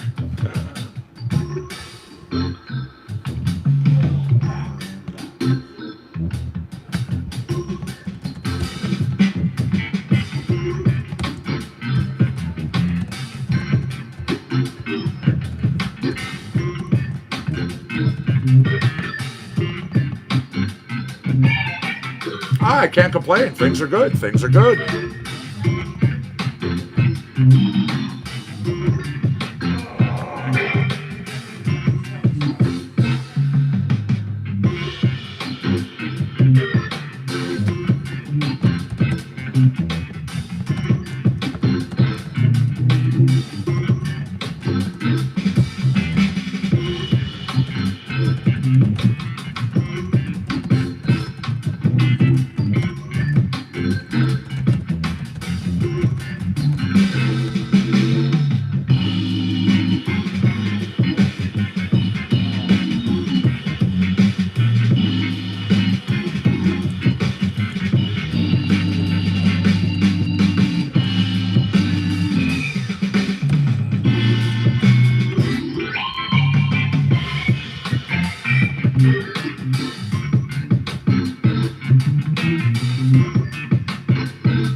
See, I try to avoid it. We all do. We love the Super Bowl commercials. It's literally part of game day. So we try as hard as we can to avoid seeing any of the commercials, any previews, anything like that. Yeah. Oh, come on, man. Every year there's some of the ones that are just, they make you crack up. There's ones that are very touching, you know. They always have that thing where there's a contest where, you know, small business and stuff like that can get a commercial during the Super Bowl. That would be phenomenal. Imagine that, seeing something for compound concentrates and coffee during Super Bowl Sunday. Oh my God. All right. Again, Sticky Icky, just like what I smoke. We are in the jazz block here on Compound Concentrates and Coffee. And once again, if you are interested, if you are one of the ones who play, you want to do a little bit of trivia challenge this day, just let me know.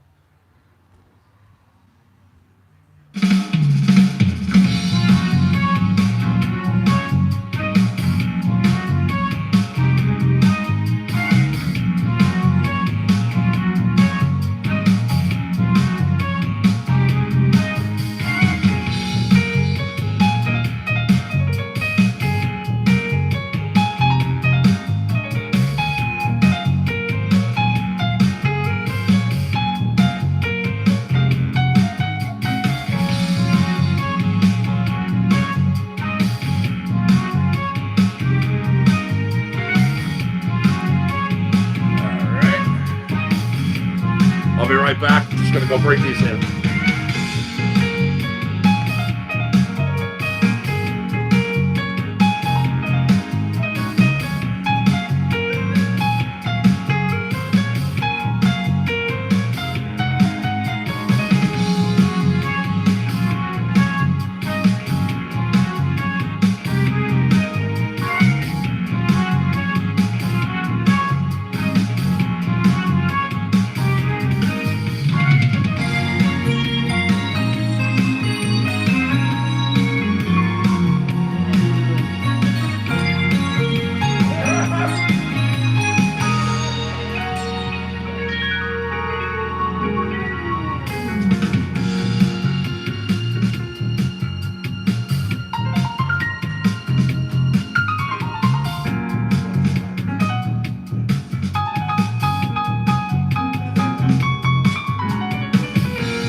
Right here, everybody.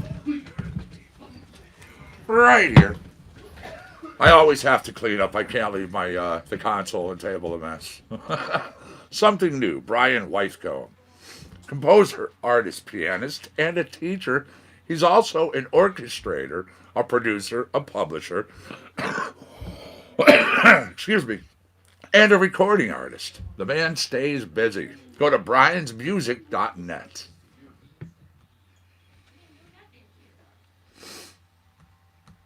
Joey Bassa. The name of the song comes to you from Trout Recording.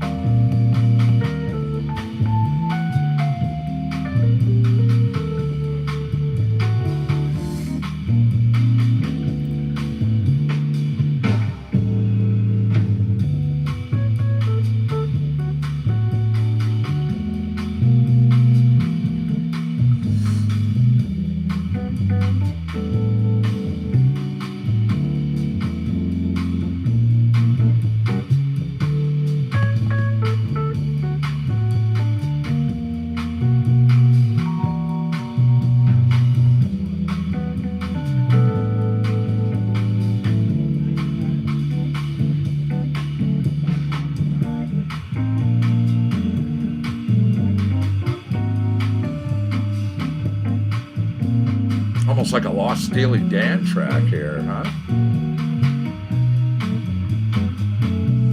Can't complain, can't complain. Things could always be worse.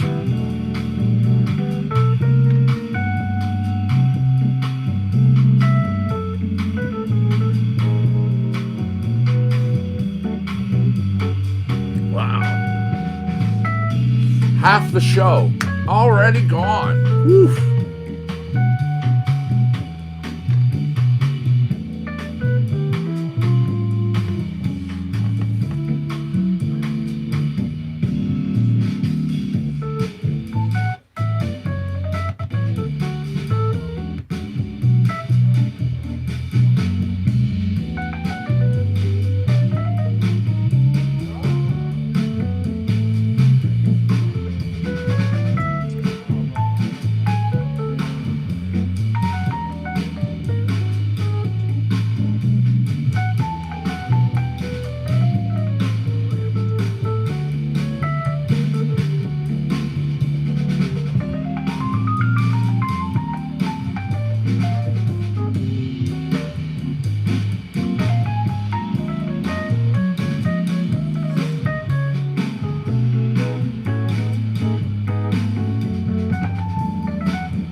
All right.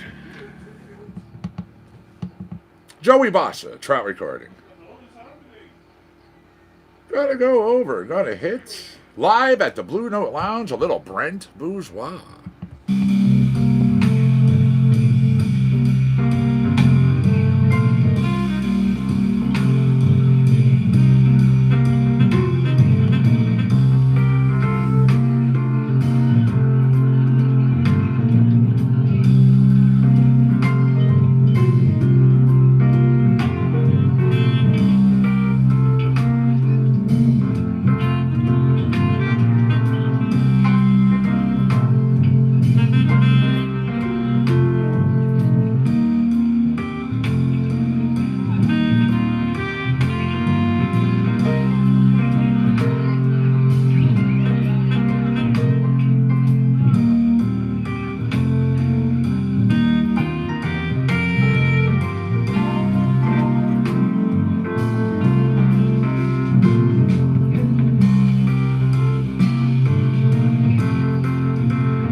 welcome to Compound Concentrates and Coffee Beats. Thanks for joining us over there on YouTube.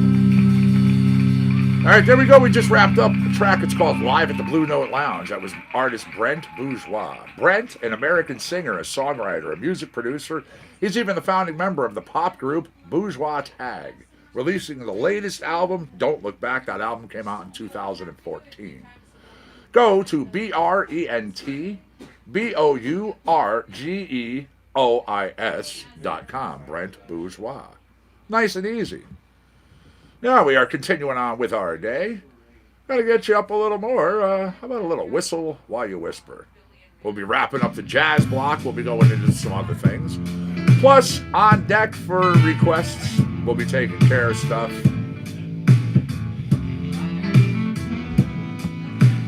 Online radio station. Run twice a day, 7 days a week. Been going for over 2 years now. Do all sorts of things, as you hear, music being a big part of our day. Over 48 genres of music. We go out to 47 to 50 countries every 4 hours. Twice a week, we have 3 shows a day. Slowly gearing things up to be running 24 hours a day, 7 days a week. We are 7 days a week already, so we're getting there. Where are you joining us from? What neck of the woods are you in?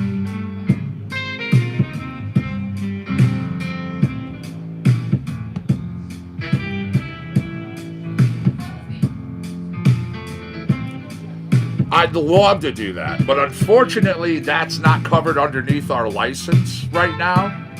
We are a licensed station. That's how I get away with playing music, but that's not covered under that license. Yeah, that would end up violating copyright infringements. Facebook, YouTube, and other websites that we broadcast out to would yank us off the air like that. When I first started this, I literally had 3 songs that I was able to play around with. Right now, we've grown the station, and again, have permissions to play. We have over 10,000 songs, well over 10,000 songs in the collections. Now, we have things from artists that you may know, just songs that you haven't otherwise heard. Now, artists you may know, big bands like The Fix, others like that. We have songs that are played on commercial radio, FM, satellite, and things like that now.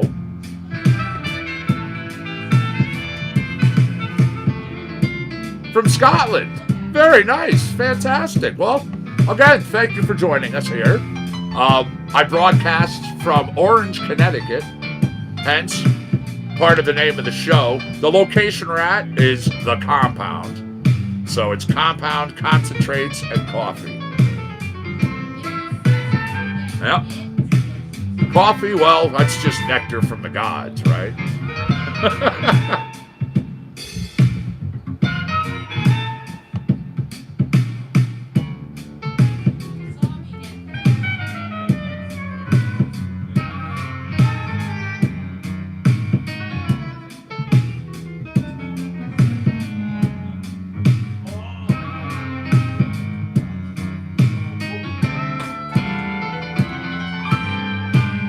Yes.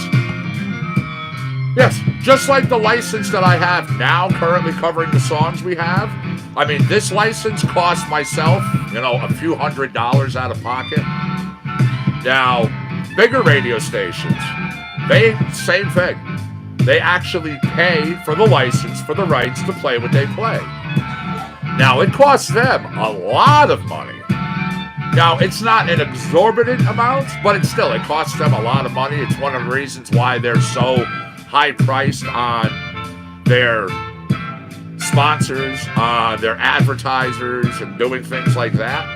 And they run so many advertisements. Now, one of the big things we don't do here is advertising. No pesky advertising. We do have sponsors.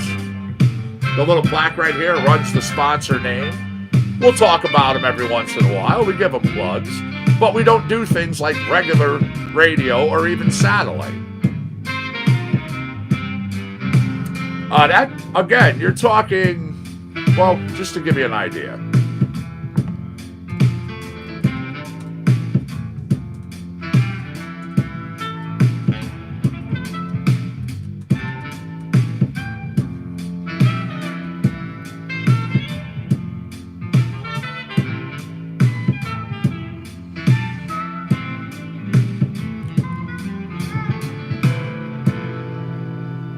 All right.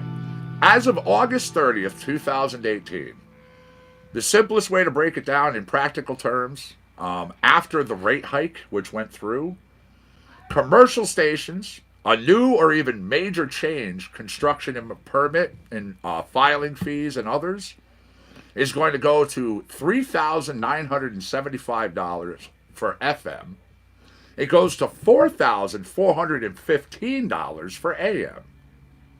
Now, minor change applications will see a cost of $1,110 for both AM and FM. Now, most other fees are also identical regardless of which band the station is on. And then there's total breakdown. You can see online what everything costs.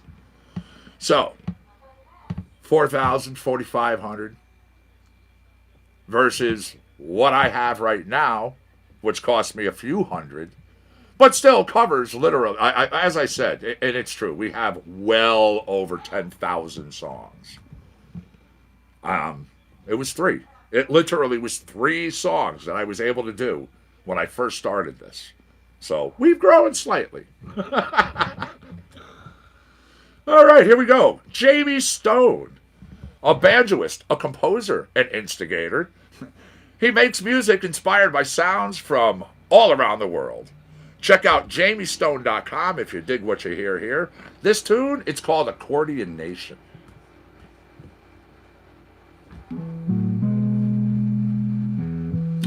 I'm working on it. Doing the best I can. Again, as of right now, Compound Concentrates and Coffee, just myself, I have over 17,000 hours in programming. Now, I also have a couple other people that do things, so that number goes up. Oh, absolutely. I actually have Cyanide Circus, I have Real Nice Neighbors, I have Rabbit Hole, Never Never Land. I have a bunch of other songs that are on the list for requests.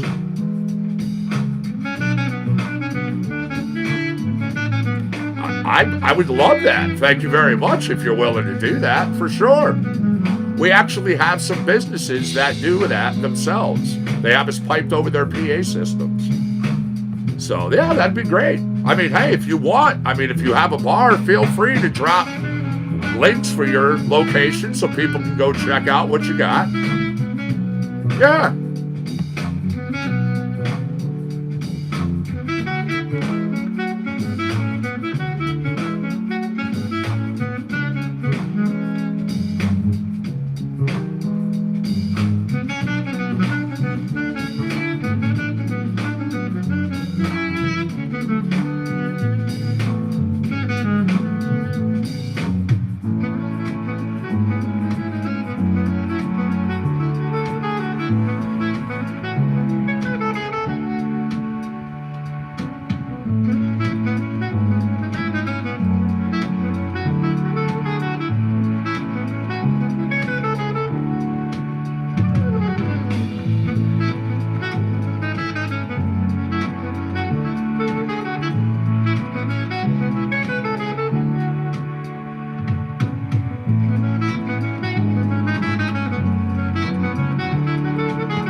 As a matter of fact, we do. This station, CCNC, has a license under Universal Multimedia and has since October 4th of 2019.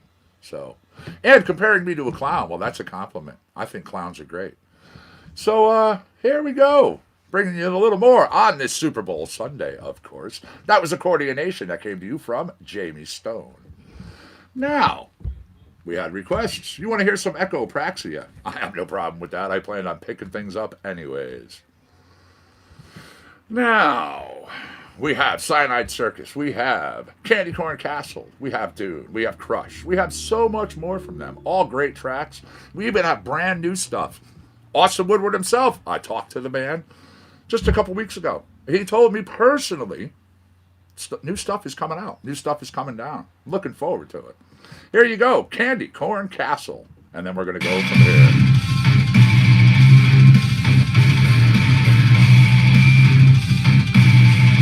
Ooh. Look, everybody, we got another clown today. They're just coming our way. Isn't that fantastic? As a matter of fact, our license is on file, so is what I get. So, yeah. Go dig. Go dig. Here you go. Let me help you dig. I'm going to personally help you so you can just focus your time on doing what you need to do. As a matter of fact, for the next 5 minutes, all of us get to sit there and look at you with your little thinking cap on. You can hear me, you can see what everybody says, but you can't interact because you couldn't come in and play nicely. You got a new one? Well, I don't know if it's new. The same that happened yesterday. So, going New by, account. yeah, new account, same people. Going by the wording, I'm going to say the person's name starts with a C, a J, or what we lovingly refer to as FB in initials. Reasonable bet. Yeah, I'm thinking. You get a twinkle in your eye. Oh, I love it. It's so fun.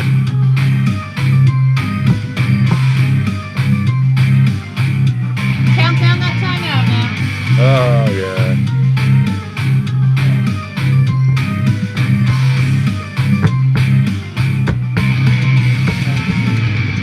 That's all right. How about you? All right. Glad to hear it.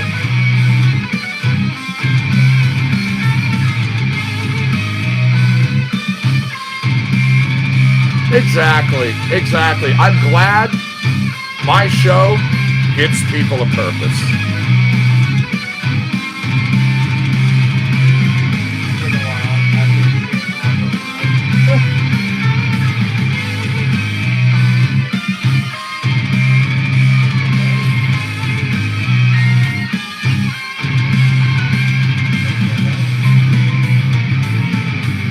There we go. Seriously, I'm glad that my show and that myself gives people a purpose in life.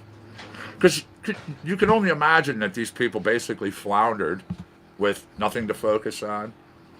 Can't really imagine they have much in the way of friends, but who knows? Anything's possible. So again, that right there, starting your Echopraxia block. Candy Corn Castle. Now I'm going to get Cyanide Circus. We'll do a few other things. And of course, I can't play Echopraxia without giving Austin himself his moment.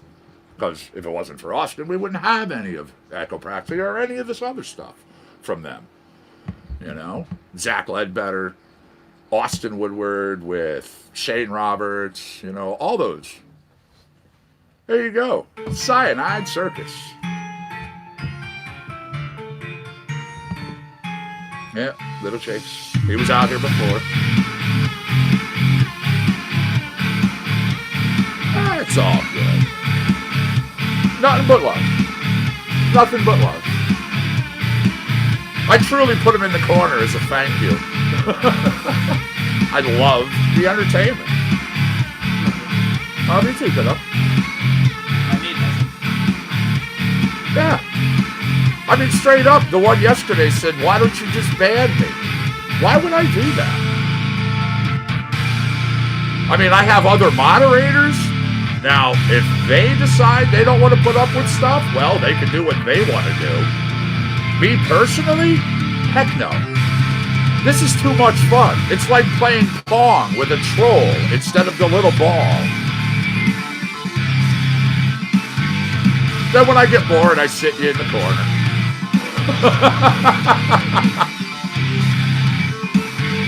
Yep. You are all my pets. Never forget that.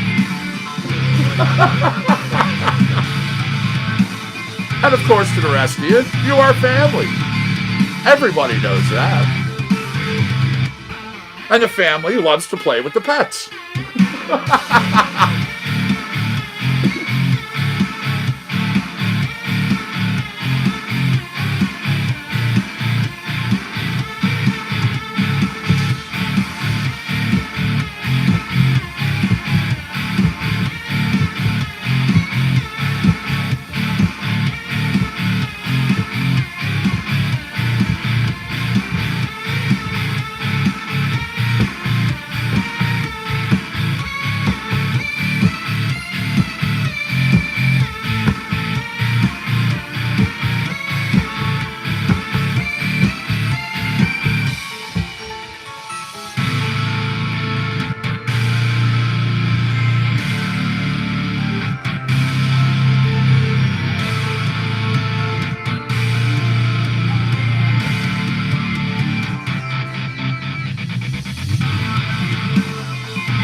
I have clicked that button.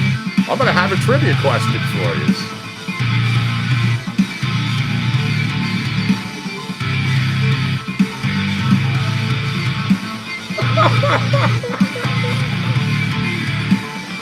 Okay.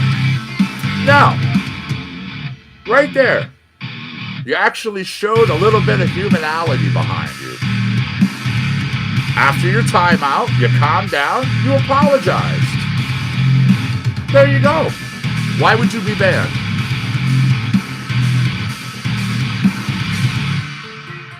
Huh? I'm not that type of person.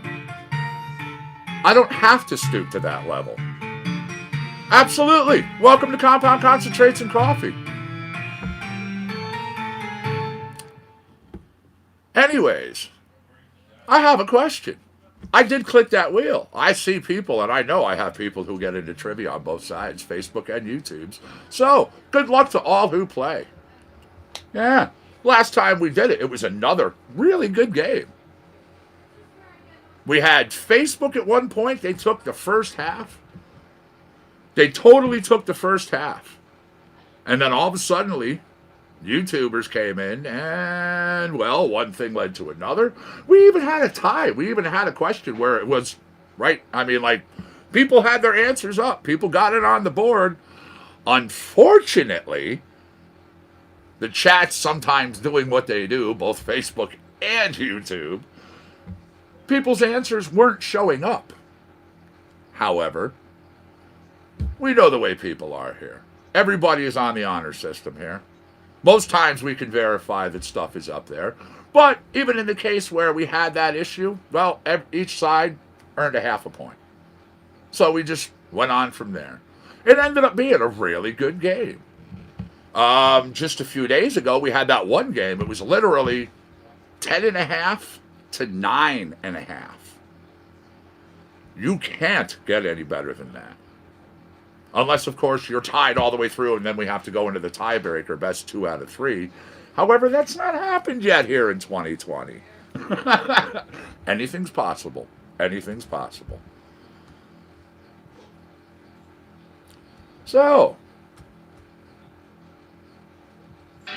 laying out the canvas, and then we're going to be welcoming in, as I said, Austin Woodward. Our question, and this one I think I'm going to be seeing answers real fast. Who's the lead singer for Pearl Jam?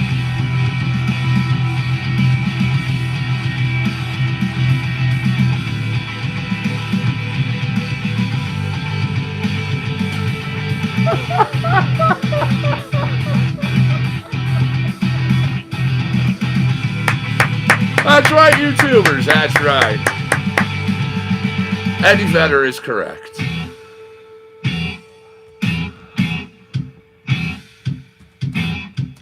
Oh, you hurt me so much with the words I suck.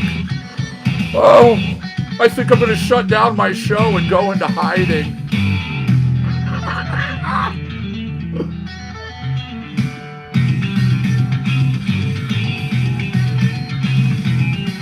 I cut to the quick. What do I do?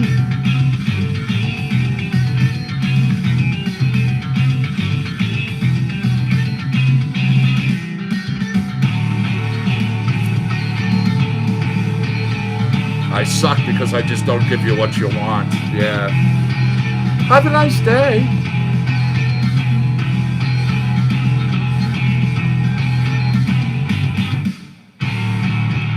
No. Psychopath, a person who knows the difference between right and wrong.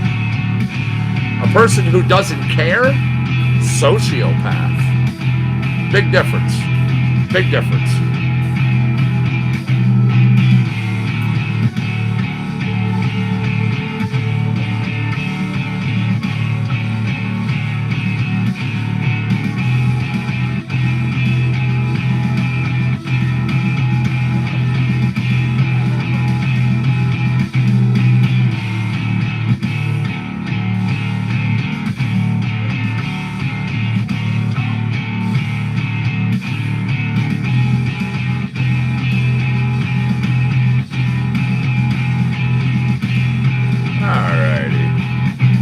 We're right at the end. I have the question, but we're just so close at the end of the track, I'm letting it finish out.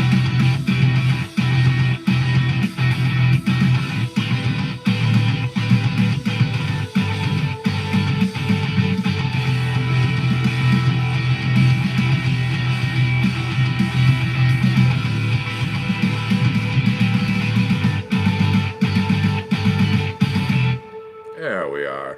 It's a good tune. It's a good band, Echo Praxia. Now, as I promised, we're going to do some Austin Woodward, maybe some Adam Griffith with him, of course some Zach Ledbetter. It'll be one of the boys. It'll be all of them, I'm sure. And more. Don't forget he does stuff with Shane Roberts as well. Speaking of, here we go. We'll kick it off with Panzer, Austin Woodward, and Shane Roberts. CC&C. There we go.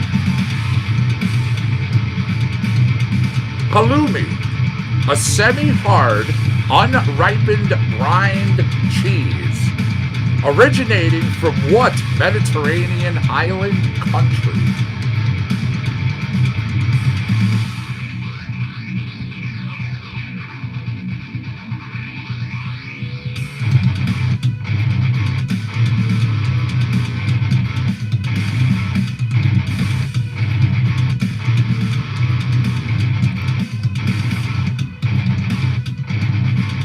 Ooh, answers like that, man. Really good, really good. It shows people are thinking. Not what I'm looking for. I will have a hint for you, of course.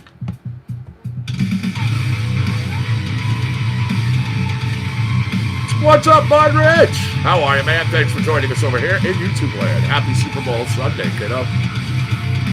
All right, what I'm talking about is an island country in Eastern Mediterranean. The third largest and third most populous island.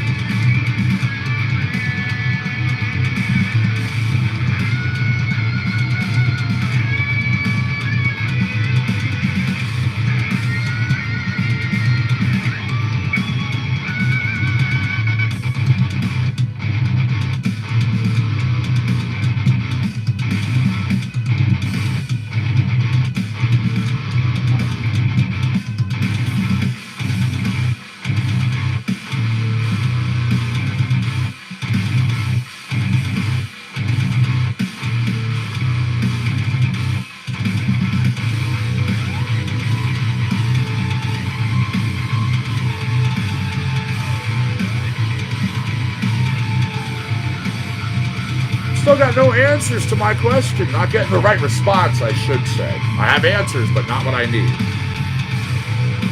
Where you all off to? Grab a sink to hook up the gas thing. Okay, no, I wouldn't want to go to Lowe's or nothing, but that's cool. Y'all do that to me all the time.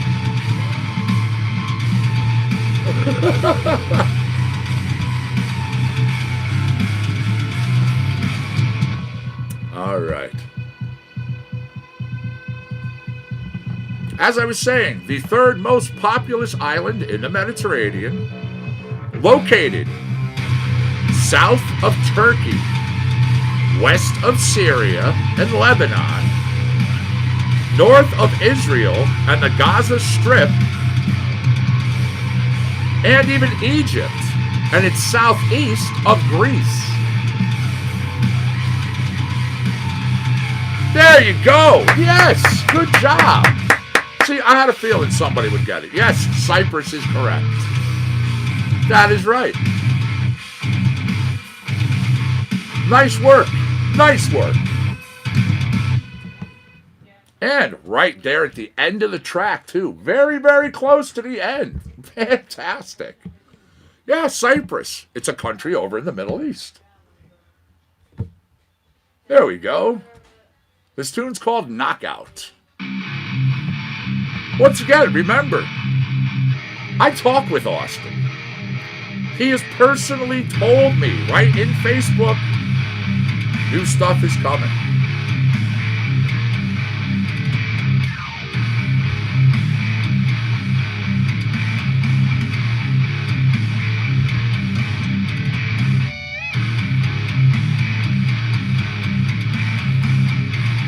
All right. The Mojito. A traditional rum cocktail. Well, it came from what country?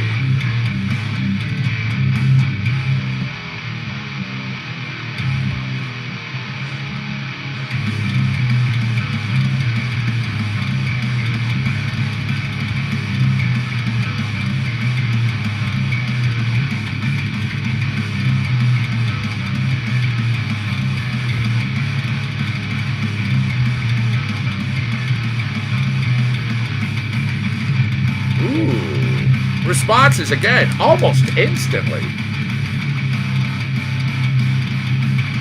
Mexico, Brazil, Mexico. No. I honestly can understand why you would think that. However, no, that's incorrect.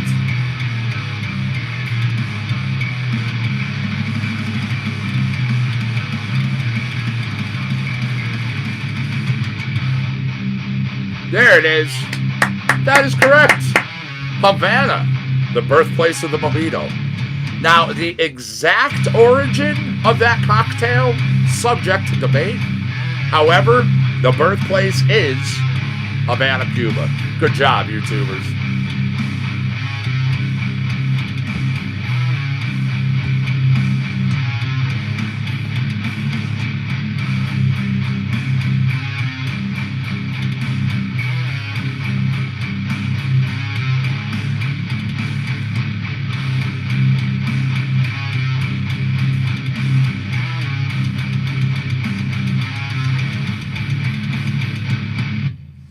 There we go. Another good track, man. That one's called Knockout. I'm going to jump down a little bit. Let's go over to Disassociate. Number 3 from Austin.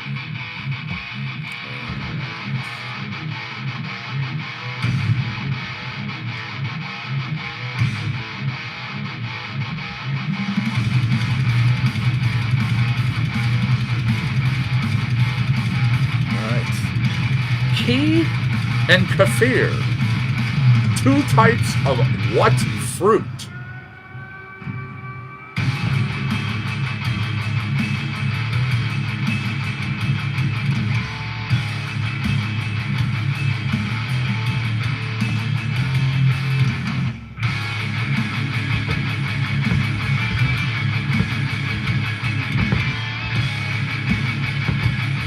Wow, 3 hours. Gone. We only got an hour and 20 minutes left.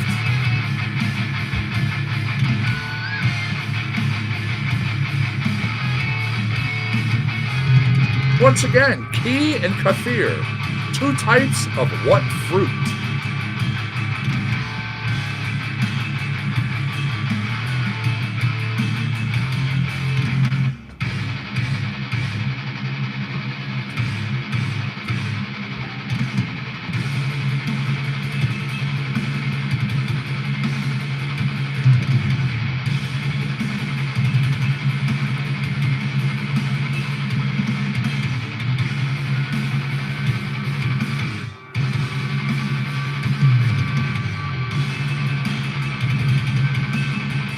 Yes, good job, good job.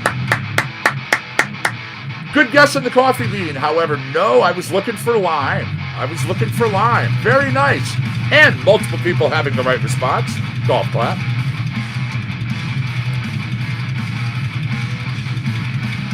Yeah, lime.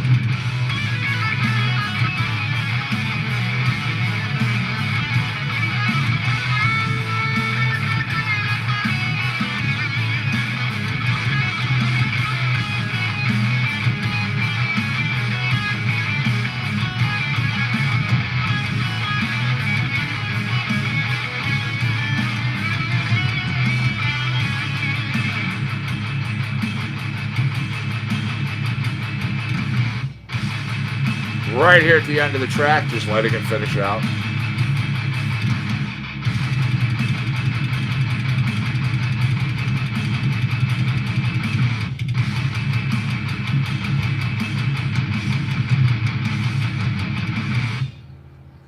There you go. Disassociate. Man, that just kicks. They're all good. Now I'm going to give you one last one out of Austin. It's Austin with Adam Griffith. We're going to do some electronic. Tune's called Dava.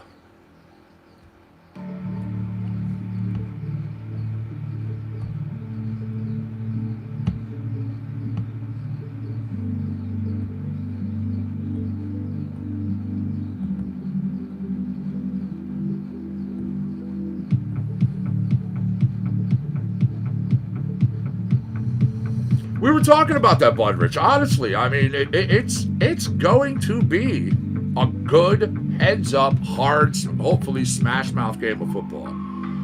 You know, both teams very evenly matched.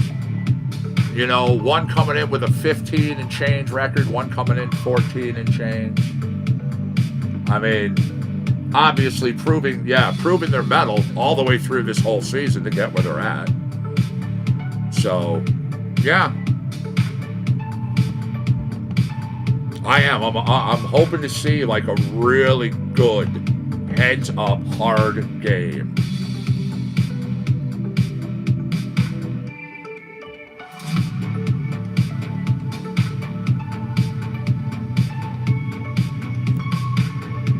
Alrighty. I had to grab another question. Just had one come up we literally just had 2 days ago. I don't mind testing your brains. However, that's a little too much.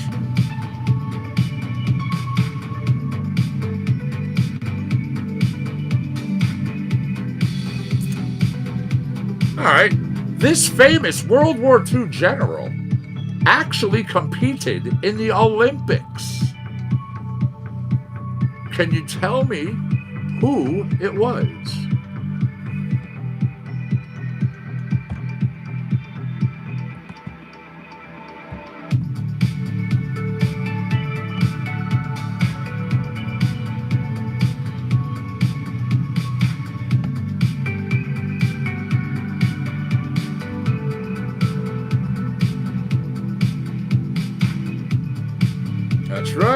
That's right.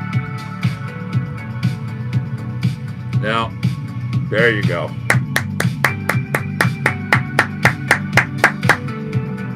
Yeah, George Patton, believe it or not, in 1912 Stockholm Olympics in the pentathlon. Wow.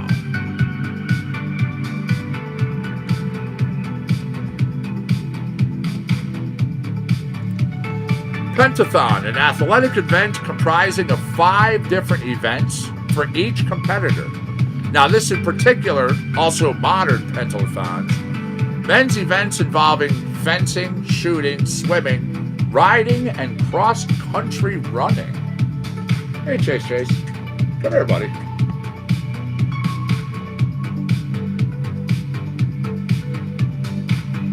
Yeah. Wow. First pentathlon that was documented in ancient Greece, part of the ancient Olympic Games.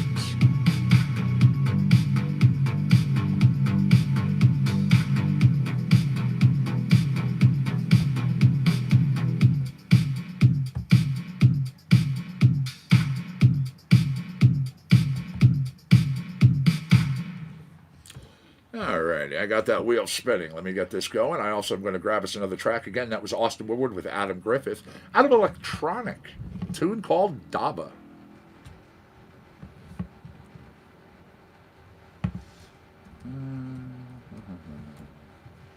I have the Lost Blues Brothers track. We have a couple of them, but here's the most famous one that everybody we hear. We always think of the chase scene.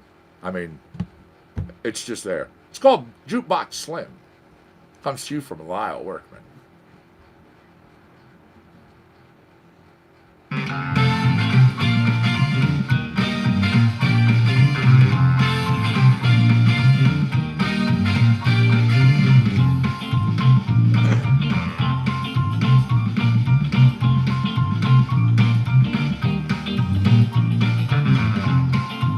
All right.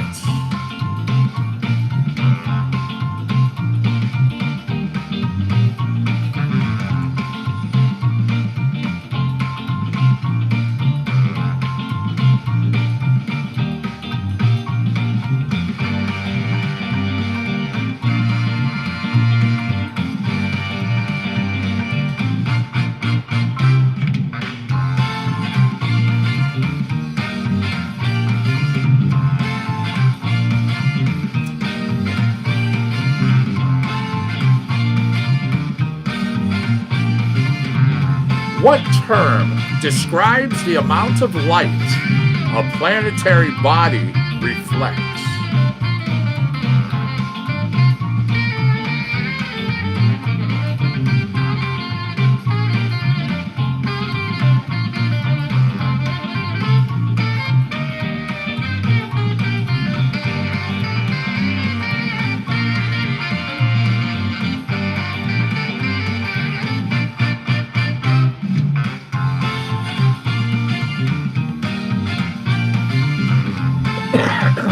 Excuse me.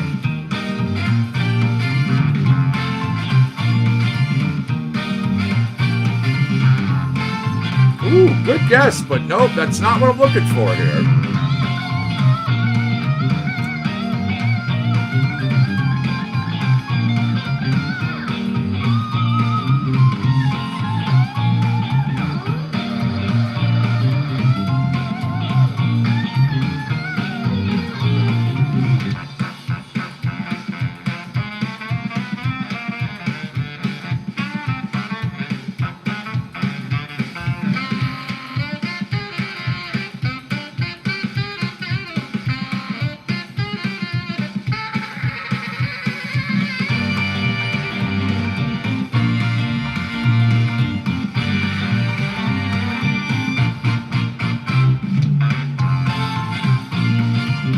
There you go.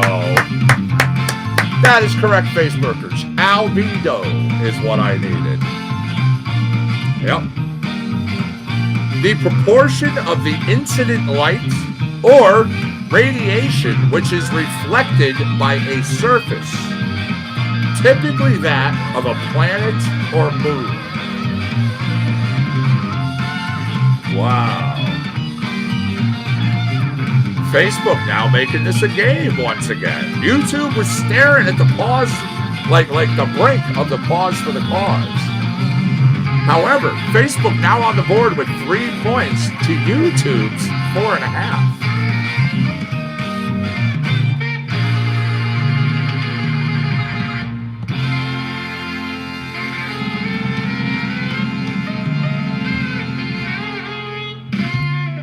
Now, truly, is there any question on why we call that the Lost Blues Brothers track? You know you were picturing the chase scene when the cars are rolling through and just tearing up that mall, which I thought was fantastic that they legitimately did that. That was the last day that mall was literally in operation. It was closing down. It was shutting. It was done. So they paid X amount of dollars to be able to come in and do what they wanted to do, and they literally destroyed that mall. Now, from Jukebox Slim, I'm going to go to Till the Jukebox Jumps. Little Brian Setzer lost track here.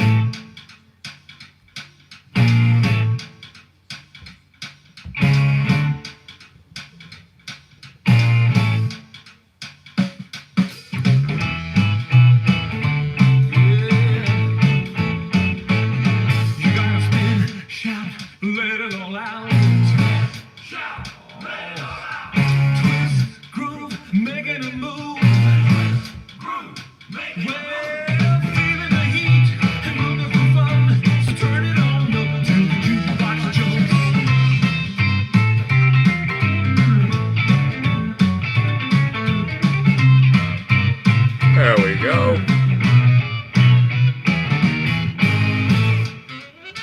My Heart Will Go On. This by Celine Dion, a theme song for What Film?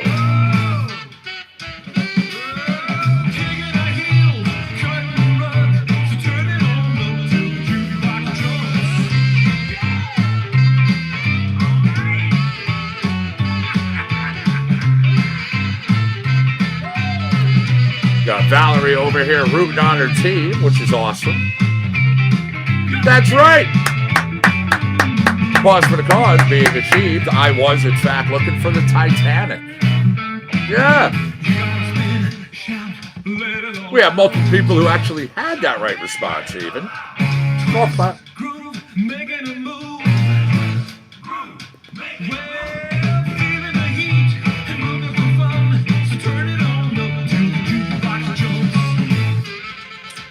Pause for the cause during Trivia Challenge, if you do not know. Halfway through of that, 10-point total. We don't rake you across the coals. All too hard. So yeah, whoever gets 5 or thereabouts first gets a little break. You got time to do whatever you need to do.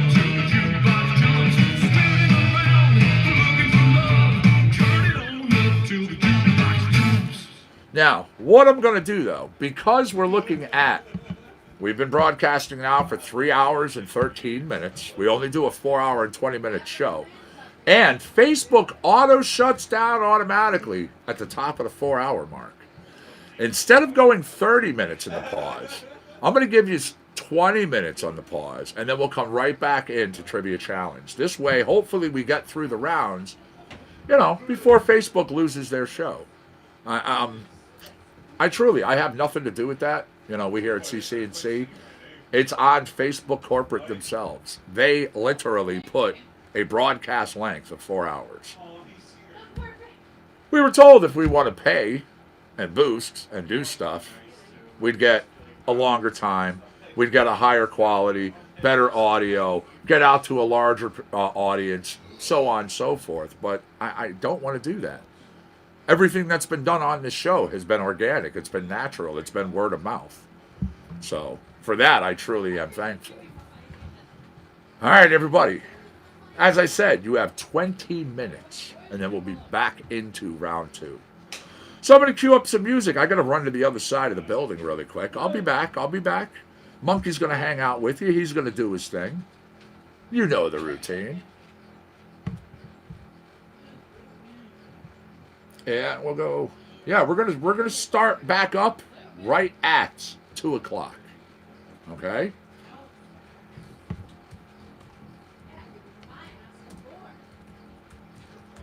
There we go.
Good job, Monkey. I'll take over from here now.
All right, everybody. Welcome back. Welcome back. As I said, Pause for the Cause was only going to go for 20 minutes. This way we can get back into round two, and hopefully everybody has the chance to either win or lose. I don't want YouTube to get Facebookers to always, have that opportunity and then they miss out. So, good luck all who play. YouTube 5.5, Facebook 3. So you are right there in the thick of things. It's anybody's guess.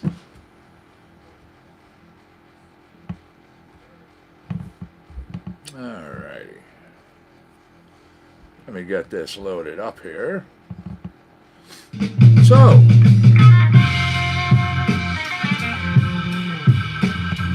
in 1939, this Oscar-winning film ended with the line, "After all, tomorrow is another day." What film am I referring to?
That is correct. I even verified it just to make sure myself. And yes, it's Gone with the Wind.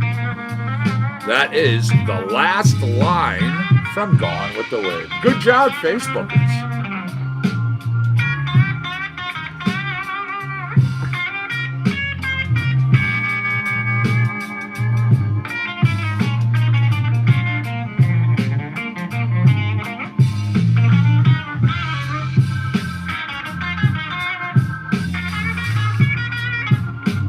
We're good on music.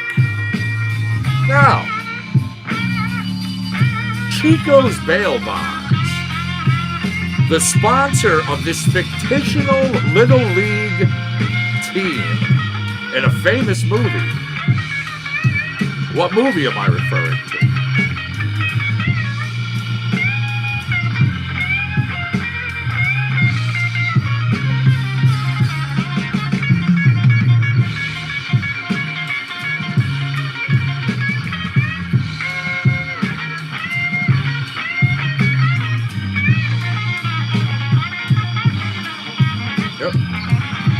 That's right, Bad News Bears.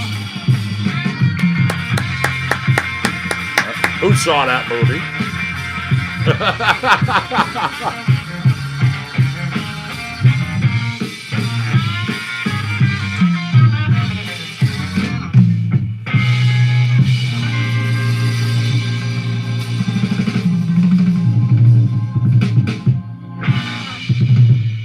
All right, Hyde and Eddie. Good tune, good tune. I do like that one. Now we're going to do a little South Sea blues. This is featuring Tom Ashcroft. It's Jamie West Aura.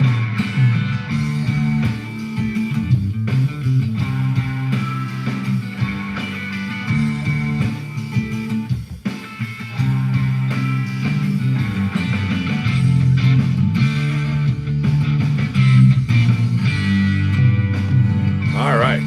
This individual tap danced with Jerry the Mouse in Anchors Away, Fred Astaire in Ziegfeld Follies, and even with an umbrella in Singing with the Rain.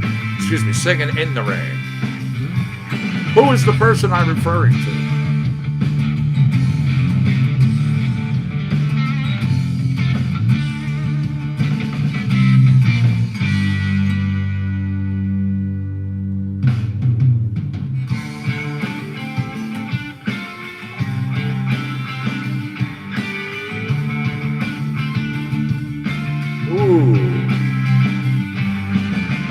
I got a response to my question. Not who I'm looking for. Shows you're thinking, though. Absolutely.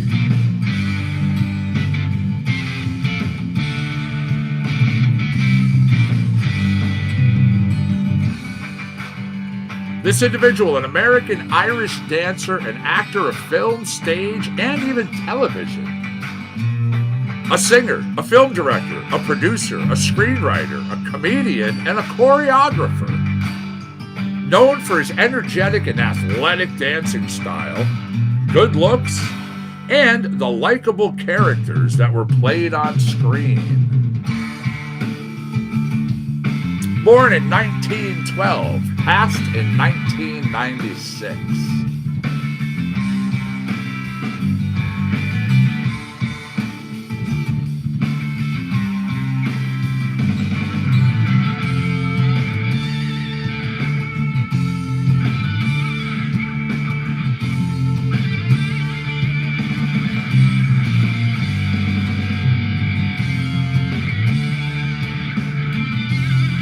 Over. Ooh, good guess once again. Not who I'm looking for. The individual I'm referring to has over 40 films. But over 40 films.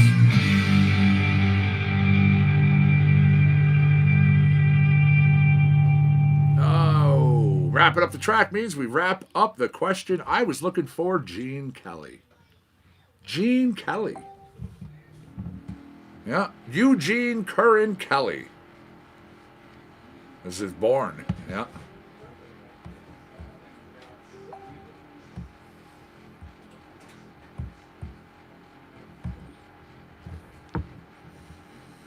I have the wheel spinning. I'm going to grab us another track.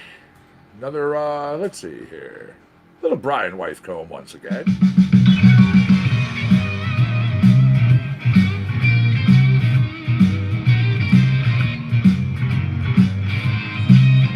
All right, in this neo-noir science fiction film, which came out in 1982, Roy Batty was played by Rutger Hauer. What film am I referring to?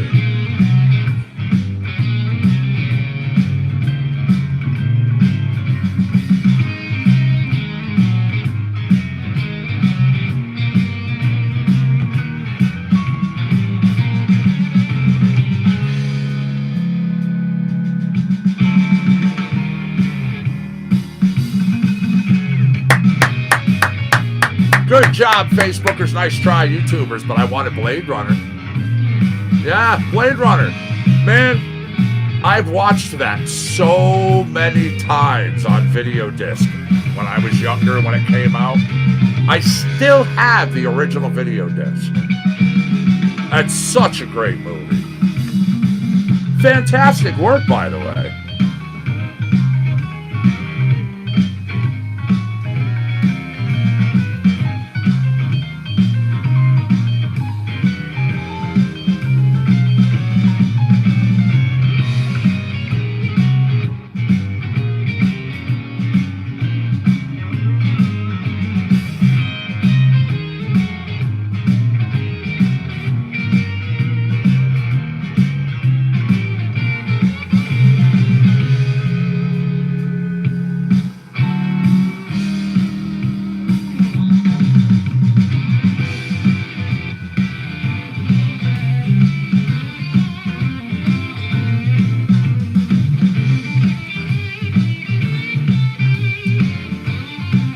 1968, this action thriller film featured a car chase scene, a well-known chase scene, through the streets of San Francisco. What film am I referring to?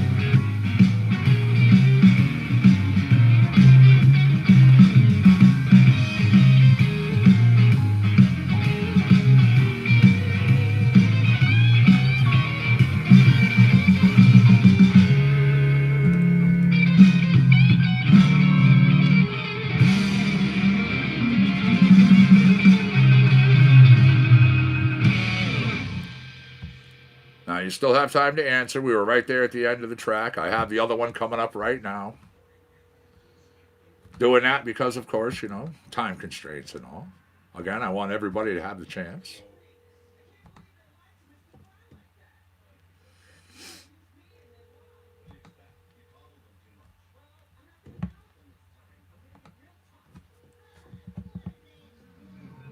There you go. Once again, that question. In 1968, this American action thriller film featured a car chase scene through the streets of San... Yes, good job. Bullet is correct. And who recently heard about that car being sold? Selling in auction for $3.74 million. That 68 Mustang. That car.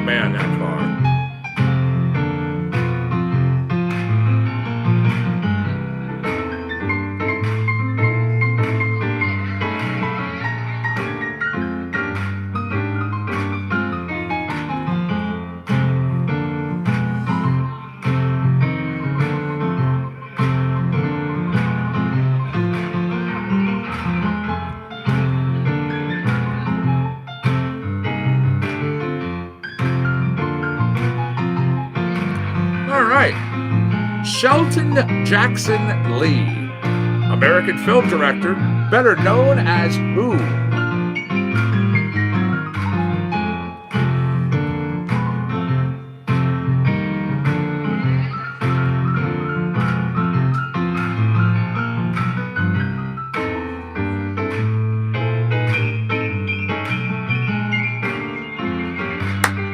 That is correct, Spike Lee. Yep.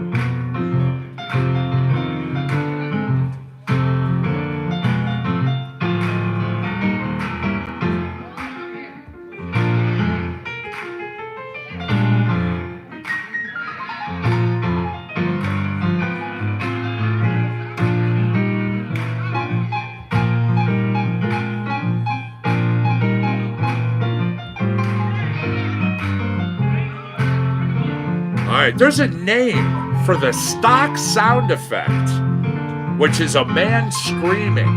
And this is used in hundreds of films and television shows. What is the name of that stock sound effect?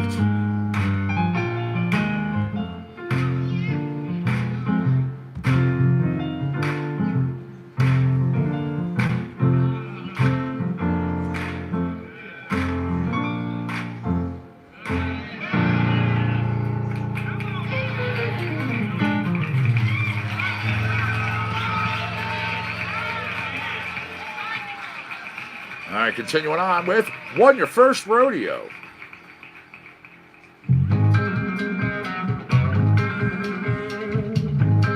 And I am looking for the name of the stock sound effect of a man screaming. It's been used in hundreds of films and television shows.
I was looking for the Wilhelm scream.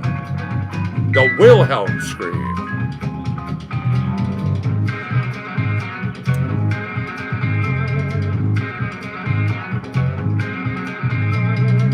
All right. It's an ugly planet, a bug planet. A line from what 1997 satirical military science fiction film?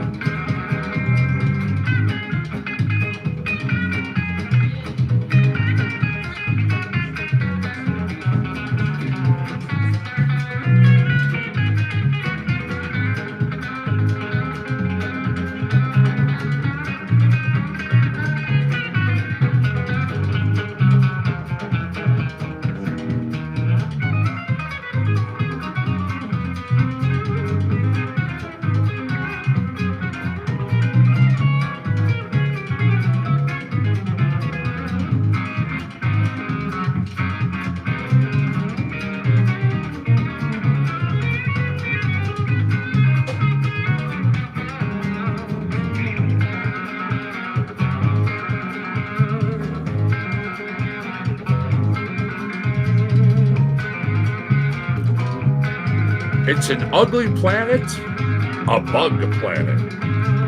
A line from this 97 satirical military film. Science fiction film.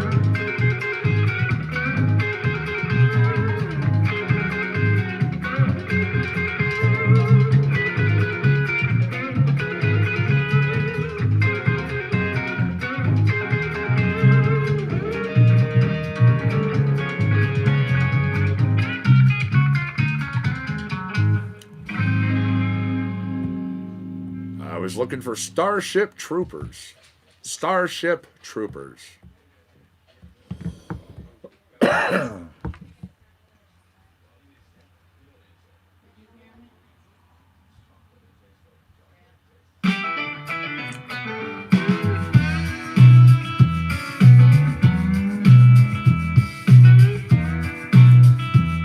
Who played Tom Joad in the 1940 movie The Grapes of Wrath?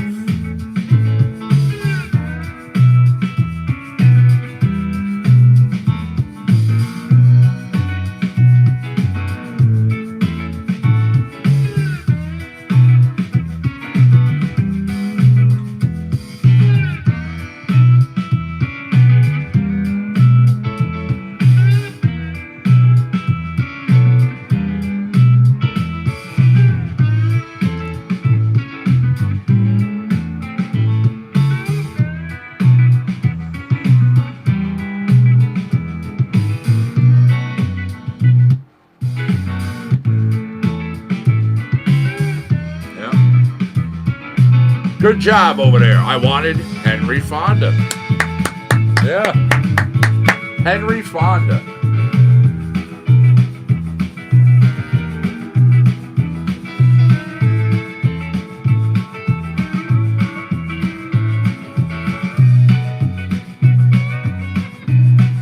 Good on music. I will be grabbing us another question. Right now we have Facebook sitting here. We have YouTubers staring at the brink of the window. They have 9.5 points.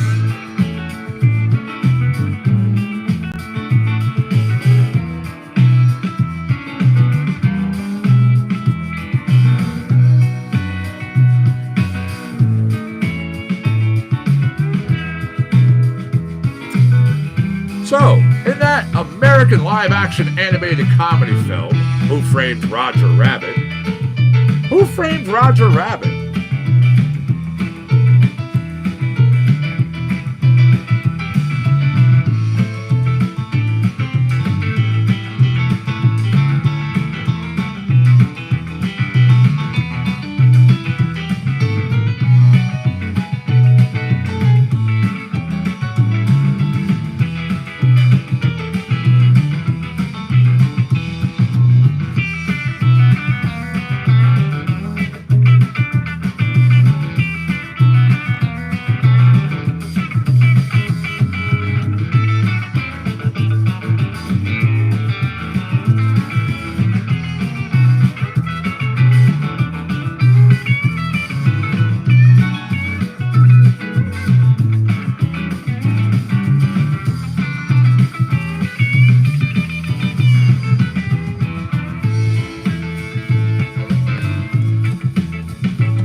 Responses to my question. Not who I'm looking for. It shows you're thinking, though. Yeah. And Who Framed Roger Rabbit? Who framed Roger the Rabbit?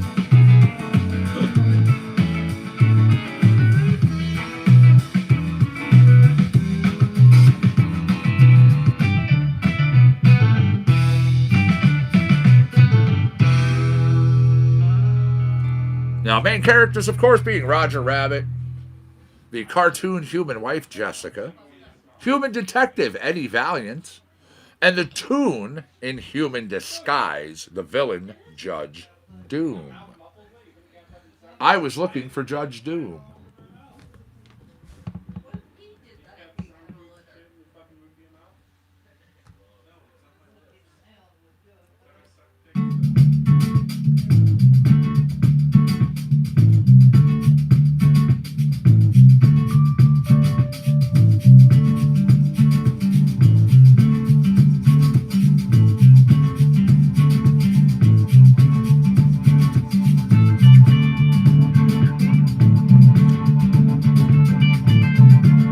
This now retired NBA player, starring in the movie Kazam.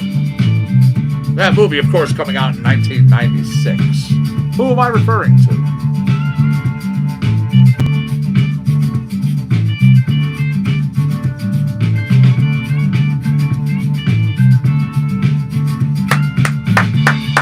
Good job, Facebookers, yes.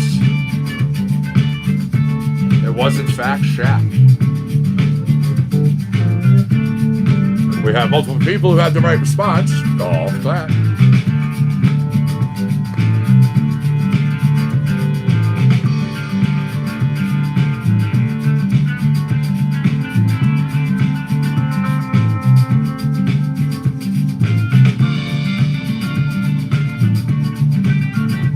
All right, during the opening credits of Pinocchio, there's a song which is sung by Jiminy Cricket.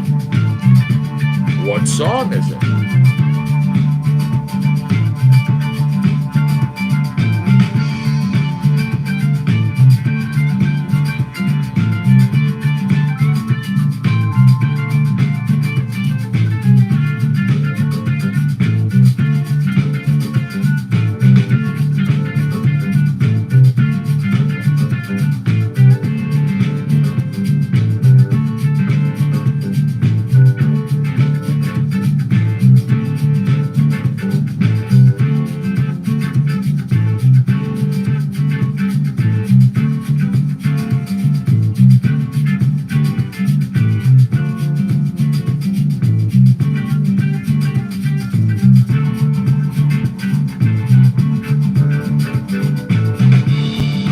Yes!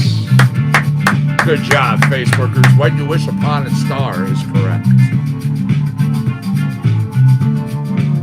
Wow. 7 to 9.5. All right, in 1941, this film was they tried to stop it. Executives of William Randolph Hearst's media empire tried to step in and stop this film. What film was it?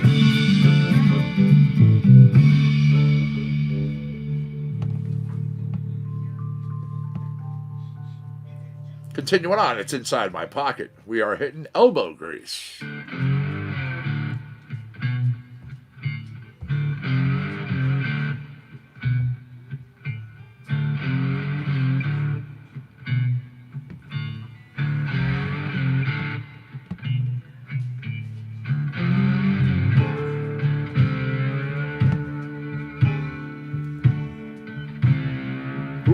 I have guesses. Not what I'm looking for. Not what I'm looking for.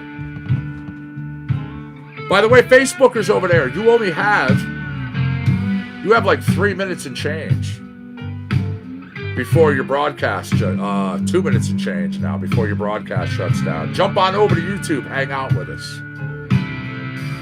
We're going to finish up Trivia Challenge, and then I'm going to end up having to jump out myself. Again, executives of William Randolph Hearst's media empire tried to stop the release of this 1941 film. What film am I referring to?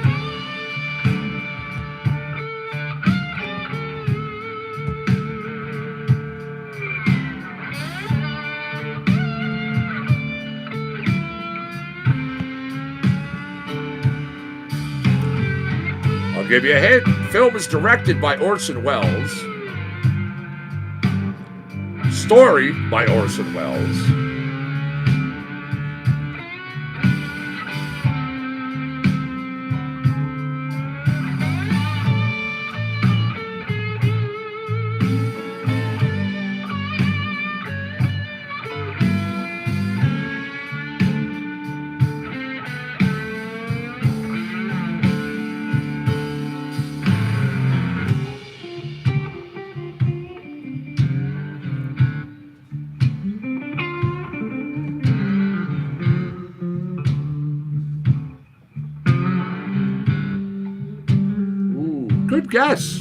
Good guess, but no, that is incorrect.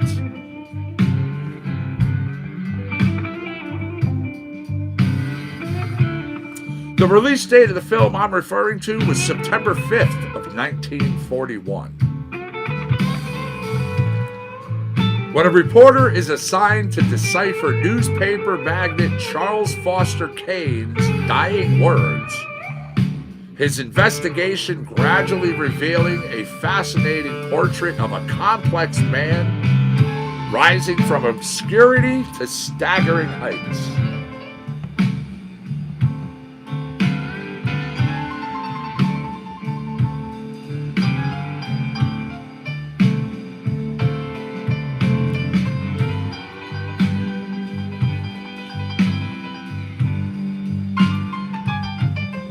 All right, Facebookers, you're down, man. You're looking at less than 30 seconds.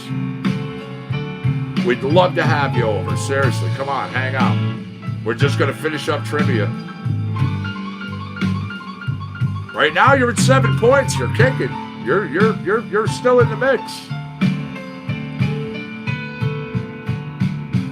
All right, peace, Facebookers. Much love and respect. Jump on over to YouTube, man.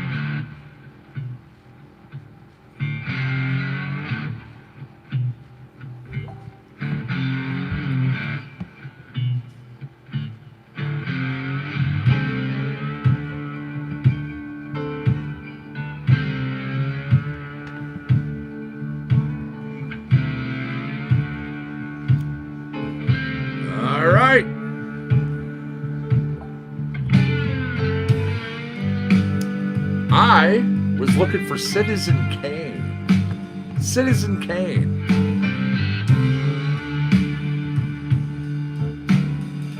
Good guesses, though. Good guesses. Seriously.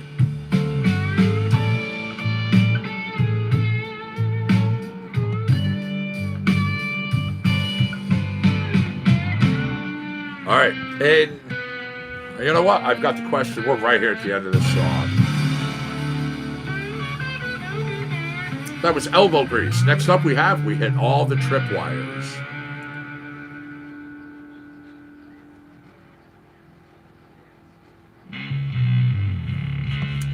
In the sitcom Family Matters and the film Die Hard, actor Reginald had what occupation?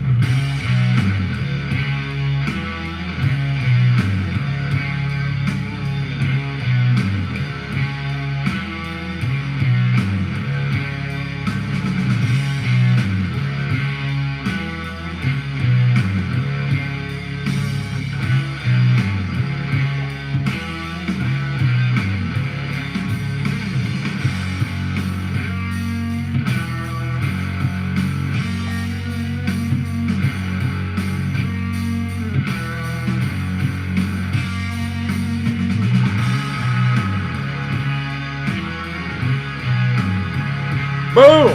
Good job, Facebookers. Yeah, police officer. We actually talked about Die Hard not too long ago. Wow. 8 to 9.5.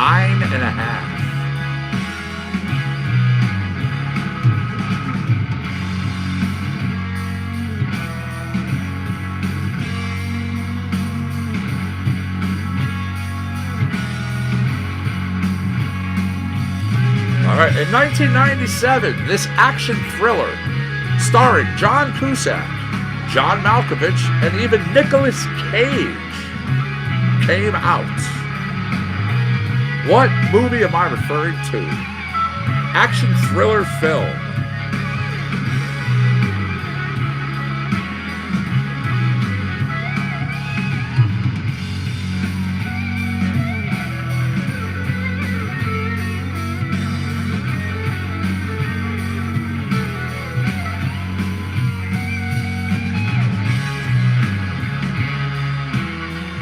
Boom.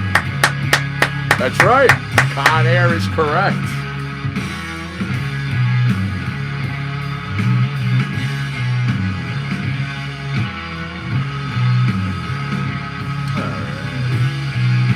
We're halfway through this track.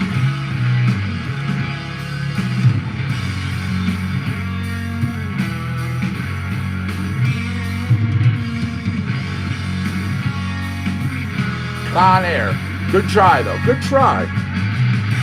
Now, in the X-Men franchise, Halle Berry's character is who?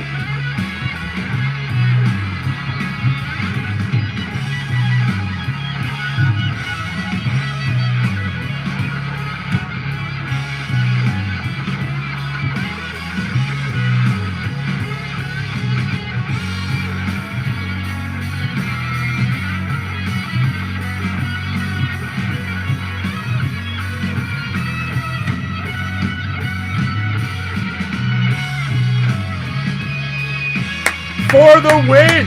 And a comeback win at that. Good job, Facebookers. Yes, that is correct. I was looking for Store. That is a good game, once again.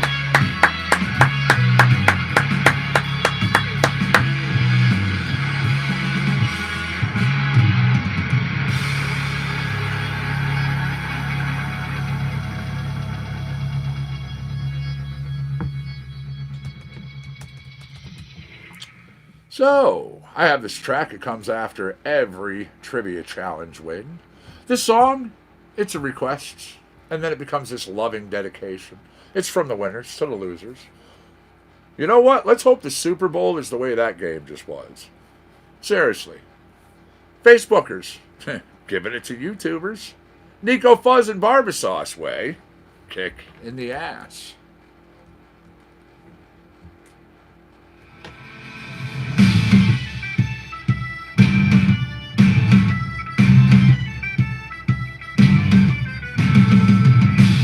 Now, after this song, I'm going to be playing BioTrek. I'm going to be gone. Thank you very much, one and all, for hanging out on this SunDaze edition of Compound Concentrates and Coffee. Will it happen? Will she show up?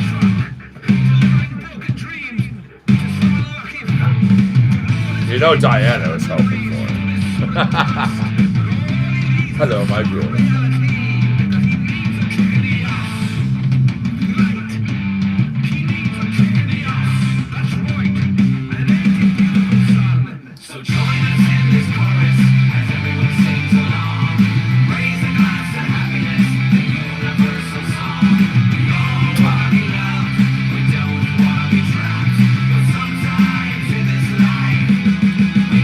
Your Diana made the comeback for the win.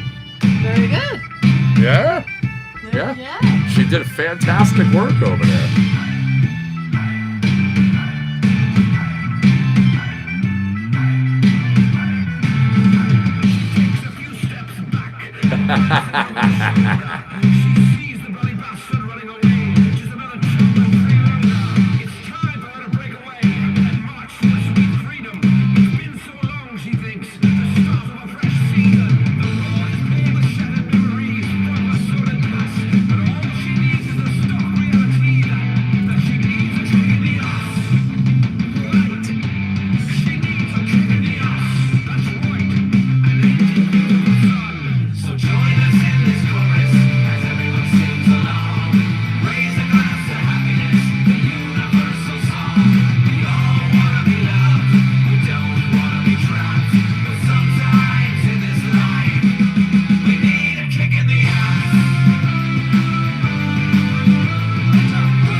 Awesome over at Shane Roberts. When this song is over, so are we here at Compound Concentrates and Coffee, as I said, for this February 2nd, 2020.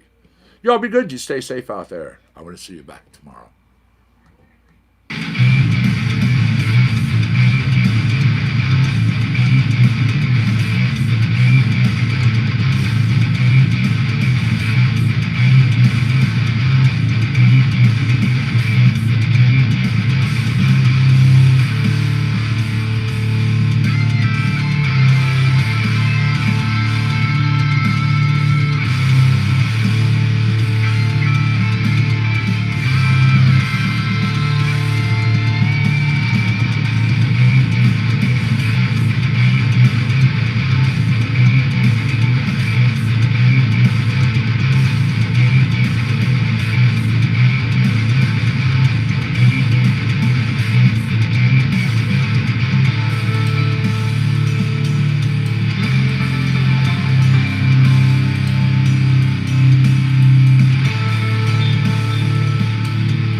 Thank you, you too out there, of course.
All right, everybody, again, thank you very much for being here with me today. I do appreciate it.